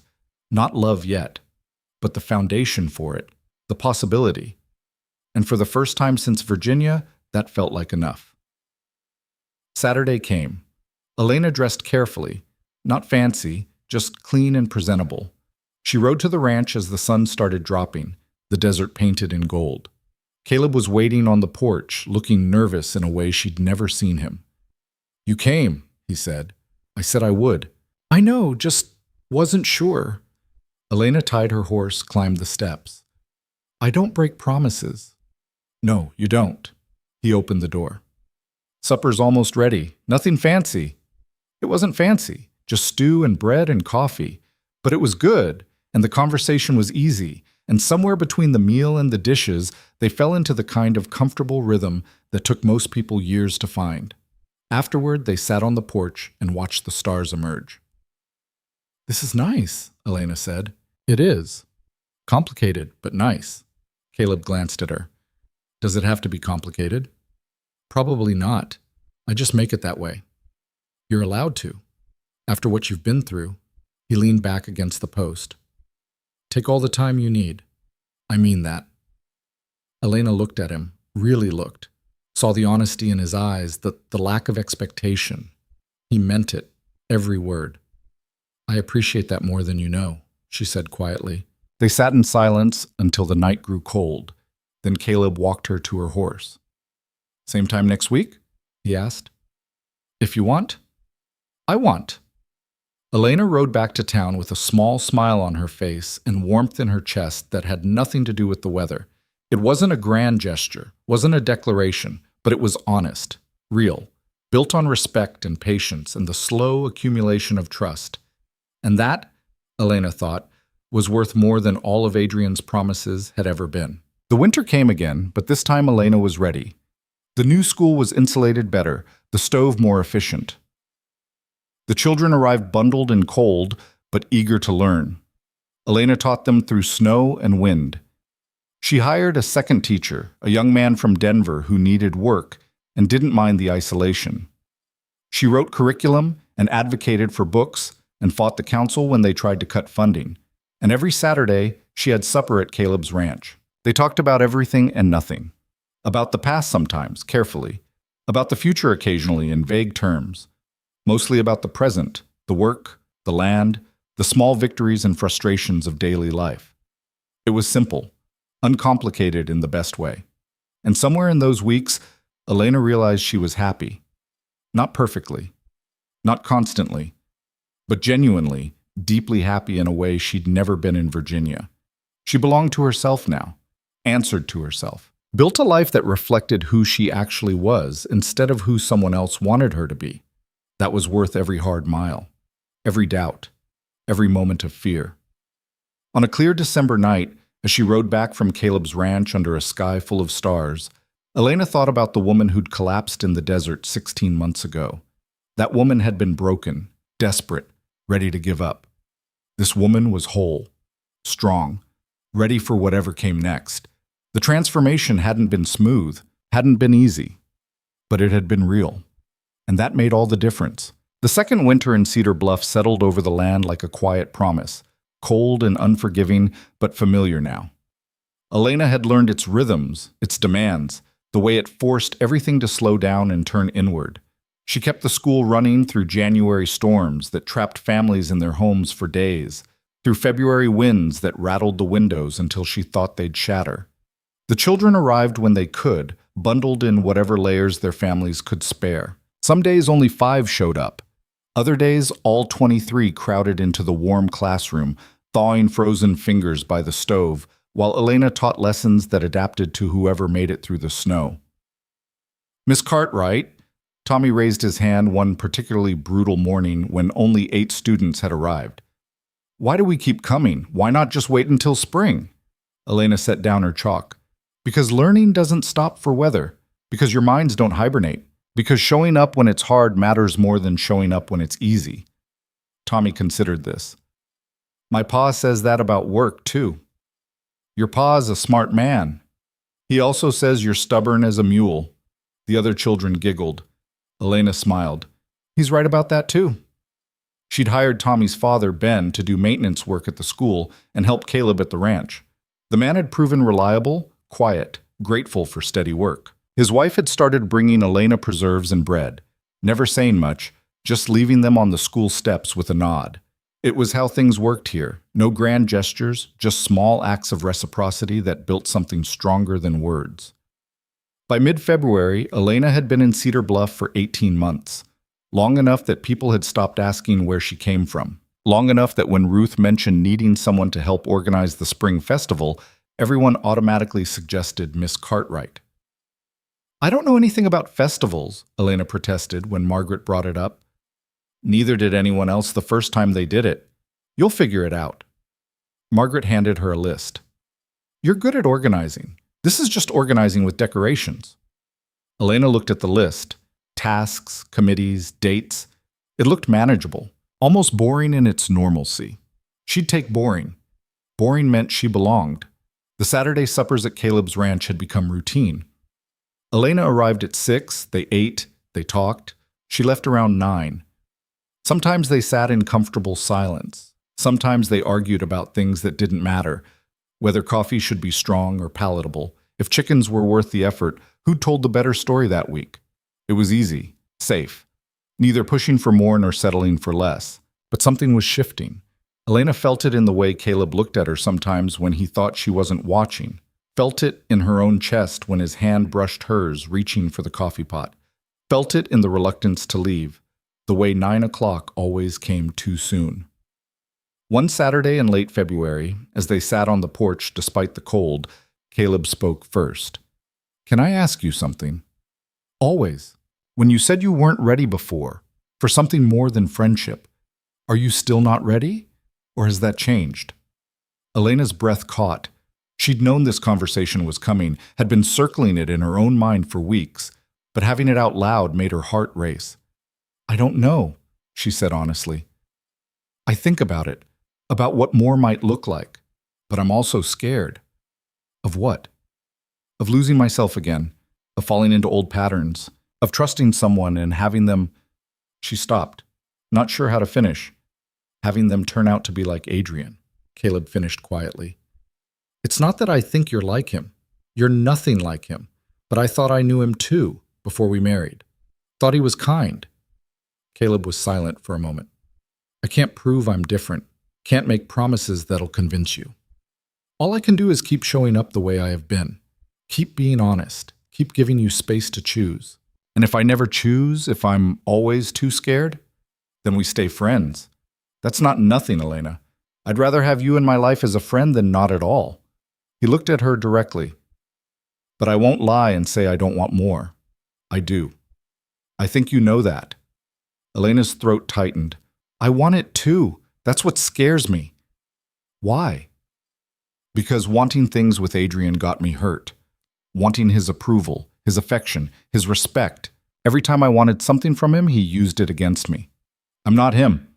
I know. Logically, I know that. But the fear's not logical. It just is. Caleb nodded slowly.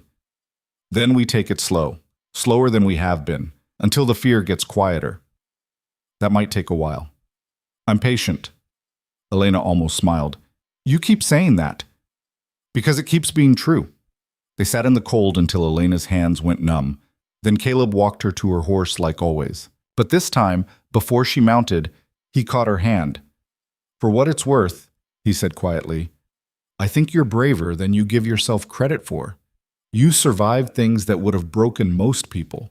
You rebuilt yourself in a place that doesn't make anything easy. You're not weak for being scared. You're human. Elena squeezed his hand once, then let go. Thank you. See you next week. Next week. She rode home with his words warming her more than any coat could. March brought the spring festival planning into full chaos. Elena coordinated volunteers, managed supplies, mediated disputes over where to set up booths and who would judge the baking contest. It was exhausting and occasionally infuriating, and she was surprised to discover she enjoyed it. You're a natural organizer, Margaret observed, watching Elena direct the construction of the festival stage. Ever think about running for town council? Absolutely not. Why not? You've got opinions. You're not afraid to speak up. People respect you. People tolerate me. Same thing in a town this size. Margaret grinned. Think about it. We could use fewer Henrys and more Elenas. Elena didn't think about it. She had enough on her plate with the school and the festival and the quiet, complicated thing happening with Caleb. But the seed was planted. The festival arrived on the first Saturday of April. Clear skies, warm sun, the whole town turning out. There were contests and booze and food and music. Children ran wild while adults gossiped and traded goods and complained good-naturedly about the judging. Elena spent most of the day managing crises, a broken booth, a lost child, 2 women arguing over whose pie was actually first place. By late afternoon, she was exhausted and ready to hide. She found Caleb near the horse corral, watching the children's riding demonstration. Surviving? He asked. Barely. How many more hours until this is over? 3, maybe 4, Elena groaned. I'm never volunteering for anything again. Yes, you will. He smiled slightly. You're terrible at saying no to things that matter. Is that a compliment or criticism? Both. Alice appeared then, breathless and excited. Miss Cartwright, they want you for the dance. What dance? The festival dance. It's tradition. All the organizers have to participate. Come on. Before Elena could protest, Alice dragged her toward the makeshift dance floor where couples were already gathering. The fiddler struck up a lively tune, and people began pairing off. Elena stood awkwardly at the edge, unsure what to do. Then Caleb was beside her, offering his hand. May I? I don't know this dance. Neither do I. We'll figure it out. She took his hand and let him lead her into the chaos of spinning couples and stomping feet. They were terrible at it, stepping on each other's toes, turning the wrong direction, laughing at their own incompetence. But it didn't matter. The music was loud and joyful, the spring air sweet, and for a few minutes Elena forgot to be scared or careful or worried. She just was. When the dance ended, Caleb kept hold of her hand a moment longer than necessary. "Thank you," he said. "For what? Bruising your feet?" "For trying." Elena understood he wasn't talking about dancing. The festival wound down as the sun set. Elena helped clean up, exhausted but satisfied. The town had shown up, had participated, had made something good together. Walking back to the schoolhouse alone, she thought about community and belonging and how strange it was that she'd found both in a place she'd stumbled into half dead. A letter was waiting on her desk. Not from Virginia this time, from a school in Denver, forwarded by Margaret. Elena opened it curiously. "Dear Miss Cartwright, we've heard of your excellent work in Cedar Bluff and would like to offer you a position as head teacher at our primary school. The salary is $40 per month with housing provided. We believe someone of your obvious talents would thrive in a larger institution. Please respond at your earliest convenience. $40. More than twice what she made now. A real city with theaters and libraries and opportunities. A year ago, she would have jumped at it. Security, respect, advancement. Now she stared at the letter, feeling nothing but resistance. She didn't want Denver, didn't want a larger institution or city life or any of it. She wanted this. Cedar Bluff. Her students, her community, her life that she'd built with her own hands. She wrote back that same night. "Thank you for your generous offer, but I must respectfully decline. My work here is not yet finished." She sent it the next morning without regret. Margaret found out somehow, the postmaster probably, and cornered Elena after school. "You turned down Denver?" "I did." $40 a month, Elena. That's a fortune." "I know." "Then why?" Elena set down the books she'd been organizing. "Because money isn't why I'm doing this. Because my students need consistency. Because I finally have a place that feels like home." She met Margaret's eyes. "Because I'm not running anymore." Margaret studied her for a long moment, then nodded. "Good. I was hoping you'd say that." "You knew about the offer?" "Recommended you for it, actually. Wanted to see what you'd choose." Margaret's smile was knowing. "You passed the test." That was manipulative. It was practical. "Now I know you're committed." Margaret headed for the door. "Town council meets next week. You should come. We're voting on the education budget." "Why?" "Because it affects you and because you should have a say." She paused. "Also because I'm nominating you for a council seat. Ruth's stepping down to help with her daughter's new baby. We need someone to replace her." "Margaret, just think about it." She left before Elena could argue. Elena sat alone in the classroom, the Denver letter in one hand, Margaret's challenge in the other, wondering when her life had become about choices instead of survival. That Saturday, she told Caleb about both, the Denver offer and the council nomination. He listened quietly, then asked, "What do you want to do?" "I already turned down Denver." "I know. I mean, about the council." Elena hesitated. "I think I want to say yes, but I'm not sure I should." "Why not?" "Because I'm not a leader. I'm just a teacher who got lucky." Caleb shook his head.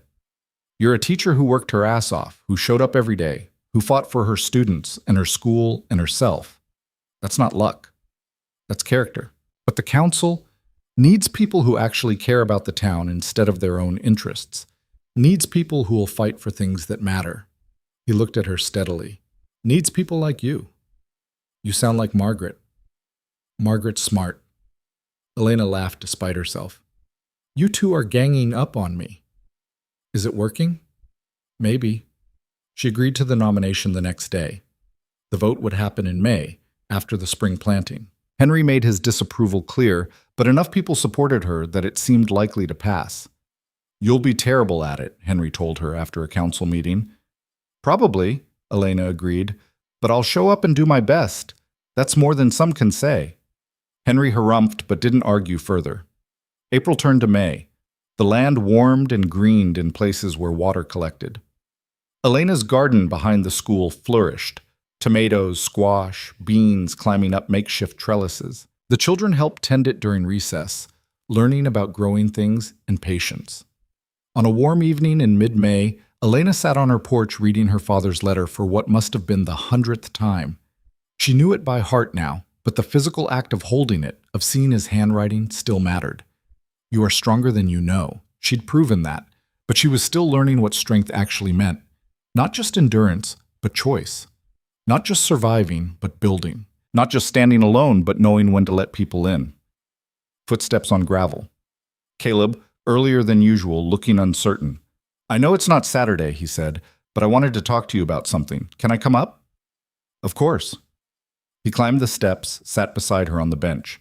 For a moment he just stared out at the darkening sky, working up to whatever he needed to say.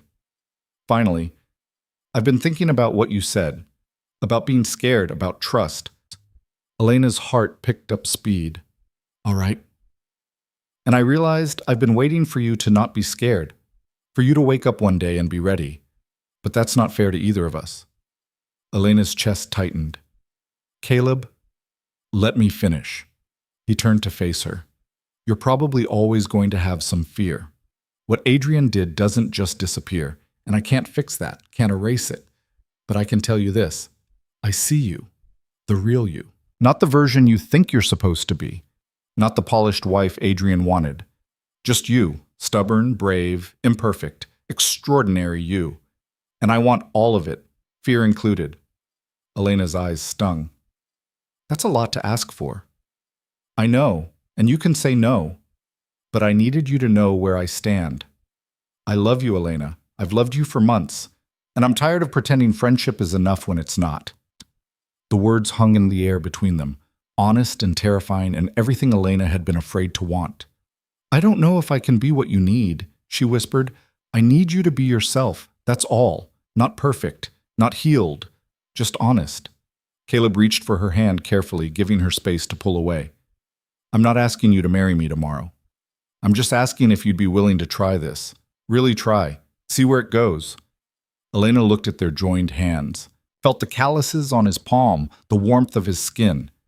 Thought about all the months he'd been patient, all the ways he'd shown up without demanding anything in return. She was still scared. Probably always would be, at least a little. But she was also tired of letting fear make her decisions. Yes, she said quietly. I want to try. Caleb's expression shifted, relief and joy, and something tender. Yeah? Yeah. Elena smiled, tears on her cheeks. But slow and honest. And if I panic, then you panic and we deal with it. He squeezed her hand. No pressure, no expectations, just us figuring it out as we go. That sounds good. They sat together as the stars emerged, hands linked, neither needing to fill the silence with words. The town council vote came a week later. Elena won the seat by a comfortable margin. Even Henry voted for her, though he looked pained doing it. Don't make me regret this, he muttered afterward. I'll try not to. Her first meeting as an official council member was overwhelming. Budget discussions, zoning disputes, arguments about fence lines and water rights. But Elena spoke up when education funding was on the table, fought for better resources, refused to back down when Henry tried to dismiss her concerns. The school is an investment in the town's future, she said firmly. Cut the budget now, and we'll pay for it in ignorance later. The funding stayed. Margaret grinned at her afterward. Natural politician, don't insult me. It's a compliment. You fought for what matters and won. That's all politics should be. Elena hoped she was right. Summer arrived hot and dry. School let out for the season, though Elena offered informal lessons for any students who wanted them. A handful showed up. Alice, Tommy, a few others who loved learning more than freedom. She spent more time at Caleb's ranch now, helped with small tasks, learned about ranching, sat with him on the porch in the evenings watching the sun set. They were building something together, not a marriage, not yet, but something real and chosen. He kissed her for the first time in early June, sweet and careful, asking permission with his eyes before his lips touched hers. Elena kissed him back and didn't feel afraid. Well, not much afraid. Okay, a little afraid, but also hopeful. And that was new. They took their time. No rush, no pressure, just two people choosing each other day by day, conversation by conversation, touch by touch. On a warm July evening, as they sat by the small creek that ran through Caleb's property, Elena told him about the worst of her marriage. The things she'd never said out loud, the casual cruelties, the systematic erasure, the way Adrien had made her doubt her own sanity. Caleb listened without interrupting, his hand steady in hers. When she finished, he was quiet for a long moment. Then, "Thank you for trusting me with that. It's not pretty. It's true. That's more important than pretty." He looked at her. "And for what it's worth, he was wrong. About all of it. You're not weak or hysterical or difficult. You're a person who deserved better than what he gave you." Elena's throat tightened. "I know that now, most days." "The days you don't, remind yourself I said so. I'll keep saying it until you believe it every time." That night, riding back to town under a sky full of stars, Elena felt something shift, a loosening in her chest, a lightness she hadn't known was possible. She'd told someone the worst of it, and they hadn't run, hadn't judged, hadn't tried to fix her, just accepted it as part of her story and loved her anyway. August brought news from Virginia. Not a letter, a newspaper clipping forwarded by someone Elena didn't recognize. The headline read, "Local businessman Adrien Cole engaged to Caroline Winters." The article was brief. A social announcement, all smiles and congratulations. They'd be married in October. Caroline would be a lovely bride, everyone said. Adrien was so fortunate to have found her. Elena read it once, felt a flicker of something, not jealousy, not regret, just acknowledgement, then fed it to the stove. She didn't tell Caleb, didn't need to. That part of her life was closed, and what Adrien did now was none of her concern. She hoped Caroline knew what she was signing up for. But that wasn't Elena's problem to solve. The fall brought cooler weather and the return of students. Elena welcomed them back with new books and higher expectations. Alice officially became her assistant teacher, earning a small salary and learning the craft. "You're good at this," Elena told her again. "I had a good teacher." "You're going to be better than me." Alice smiled. "I doubt that, but I'll try." In September, Margaret pulled Elena aside after a council meeting. "I'm stepping down as head of the education committee. Too much on my plate." She handed Elena a folder. "I want you to take over." Elena stared at the folder. "Margaret, I can't." "You can. You already do half the work anyway. This just makes it official." Margaret's expression was firm but kind. "You've earned this. Don't argue." Elena took the folder. She was 31 years old. She ran a school, served on a town council, headed an education committee. She had a garden and friends and a man she loved who loved her back without conditions. None of it was what she'd planned. All of it was better than anything she could have imagined. One evening, in late October, as Elena and Caleb sat by his fireplace, he asked the question she'd been half expecting for months. "Would you consider living here, at the ranch?" Elena's heart jumped. "Are you asking me to move in?" "Eventually, not right now. I know you need your own space, your independence, but maybe someday, if you wanted." He looked nervous, which was rare for him. "We could build you your own room if you wanted privacy, or add on to the house, whatever you needed to feel comfortable." "Caleb, I'm not asking you to give anything up. Your teaching, your council work, your life. I just want to share space with you. Wake up and see you in the mornings. Sit with you in the evenings. Build a life together that's ours, not mine or yours, but ours." Elena's eyes stung. "That sounds good."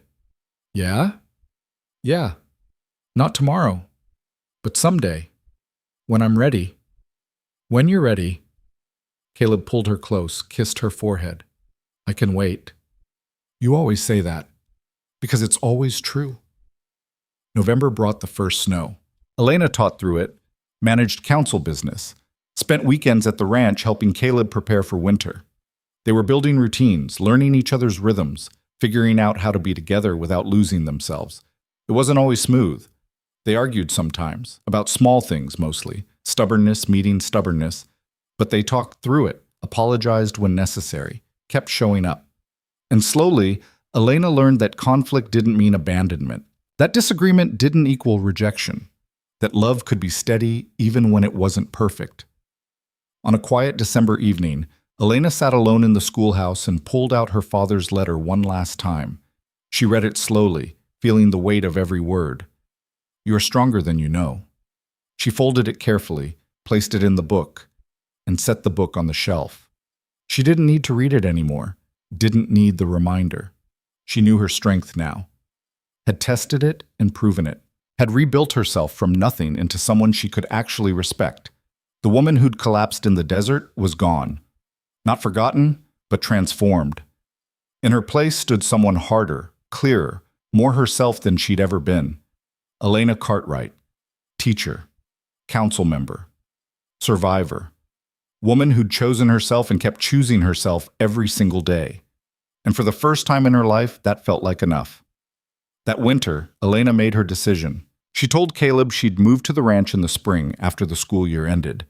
They'd build an addition, a room of her own where she could have space when she needed it, but close enough to be together. "You're sure?" he asked. "I'm sure." "What changed?" Elena thought about it. "I stopped waiting to be completely unafraid. Realized fear's always going to be there a little. But I trust you. I trust myself. And I want this." Caleb smiled, real and warm, and everything she'd been too scared to want before. "Then let's build it." They planned through the winter, drew up sketches, argued about window placement and storage space, made it real. Spring came again. Elena's third in Cedar Bluff. The land thawed and green, the town stirred to life, the children returned loud and eager.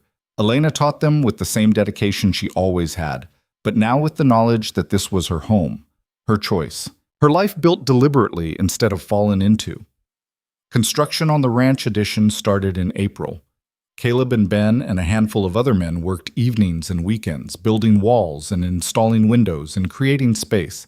Elena watched it take shape and felt something settle in her chest. Permanence, commitment, future. The school year ended in May. Elena said goodbye to the older students who'd be moving on to different opportunities, welcomed next year's crop of beginners, and started preparing for her transition to the ranch. On a warm June morning, she packed her belongings. Still not much, but more than she'd had 2 years ago. Books and clothes and small treasures collected along the way. The town threw her a party. Not goodbye, they insisted, just acknowledgement. She'd still teach, still serve on council, just live somewhere else. "Don't be a stranger," Margaret said, hugging her tight. "Never," Ruth handed her a quilt. "For your new room. Every home needs one." Elena took it with wet eyes. "Thank you. For everything." "You earned it. All of it." Caleb helped her move her things to the ranch in one wagon load. It took less than an hour to unpack everything into her new room. Bright windows facing east, built-in shelves for her books, a bed she'd picked herself. "What do you think?" Caleb asked, standing in the doorway. Elena turned in a slow circle, taking it in. Her space, her choice, her home. "It's perfect." "Yeah? Yeah." That evening, they sat on the porch watching the sunset, the same porch where she'd recovered 2 years ago, where they'd had countless quiet conversations, where they'd built this slow and careful thing that had become love. "You know what's strange?" Elena said. "What?" "I used to think I needed someone to save me. Adrien, my father, anyone. Thought that's how life worked. You found someone to take care of you, and that was enough." She looked at Caleb. "But the truth is, I saved myself. You just gave me space to do it." "Is that what I did?" "That's exactly what you did. You didn't demand anything, didn't try to fix me or control me or make me into something easier. You just let me be. Let me figure it out. Showed up when I needed someone and stepped back when I needed space." Caleb was quiet for a moment. "You did the same for me, you know." "How?" "Reminded me there was more to life than work and survival. That caring about someone doesn't make you weak. That building something with someone is better than being alone." He took her hand. "You saved yourself. But you also saved me from a life that was getting smaller every year." Elena squeezed his hand, understanding settling between them without need for more words. They sat together as the sky painted itself in oranges and reds and purples, as the desert cooled and the stars emerged, as another day ended and another began. The wind picked up, carrying the scent of sage and dust and the promise of rain. Elena breathed it in, this place that had almost killed her, that had ultimately given her everything she needed to live. She'd walked into the desert with nothing. She'd walked out with herself. And that, she'd learned, was the only thing that ever really mattered. Years later, when the school had expanded to 4 rooms and Cedar Bluff had grown into a proper town, when Elena had served 2 terms on the council and trained a dozen teachers, when the ranch had become a true partnership between her and Caleb, someone asked her what advice she'd give to young women just starting out. Elena thought about it carefully. Then she said, "Don't wait for permission to exist. Don't shrink yourself to make others comfortable. Don't accept less than respect just because it comes with security. And if you find yourself in a life that doesn't fit, have the courage to walk away, even if you don't know where you're going. The unknown is terrifying, but it's also where you'll find out who you actually are." The young woman writing down her words looked up. "That's it? Just leave?" "No, leaving's the easy part. The hard part is building something new. Showing up for yourself every day even when it's difficult. Trusting that you're worth the effort, believing you deserve better, and then doing the work to create it. And if you fail, then you try again and again until you build something that fits." Elena smiled. "Failure's just information. It tells you what doesn't work so you can figure out what does." The young woman left and Elena went back to her work, grading papers, planning lessons, living the life she'd chosen. That night, she rode home to the ranch where Caleb was making dinner. They ate together at the table they'd built, in the house they shared, surrounded by the life they'd created through patience and honesty and the daily choice to keep showing up. After dinner, Elena went to her room, the space that was hers alone, and sat by the window watching the desert turn dark. She thought about the woman who'd collapsed in the sand all those years ago, ready to give up. She thought about everything she'd survived and built and become. She thought about strength and courage and what it actually meant to save yourself. And she understood, finally and completely, what her father had been trying to tell her. She'd always been strong. The desert hadn't made her strong. It had just stripped away everything that was hiding her strength. Adrien hadn't broken her. He'd just convinced her she was already broken. And Caleb hadn't fixed her. He'd just believed she was capable of fixing herself and given her space to prove it. The truth was simple and hard and beautiful. She'd saved herself. She'd chosen herself. She'd built a life worth living through sheer stubborn determination and the refusal to disappear. And that was the only story that mattered. Elena closed her eyes, feeling the cool night air through the open window, hearing Caleb moving around in the next room, knowing she could go to him or stay here, and either choice was fine. She was home. Not because of a building or a man or a town, but because she was finally, completely, unapologetically herself. And she'd never been more free.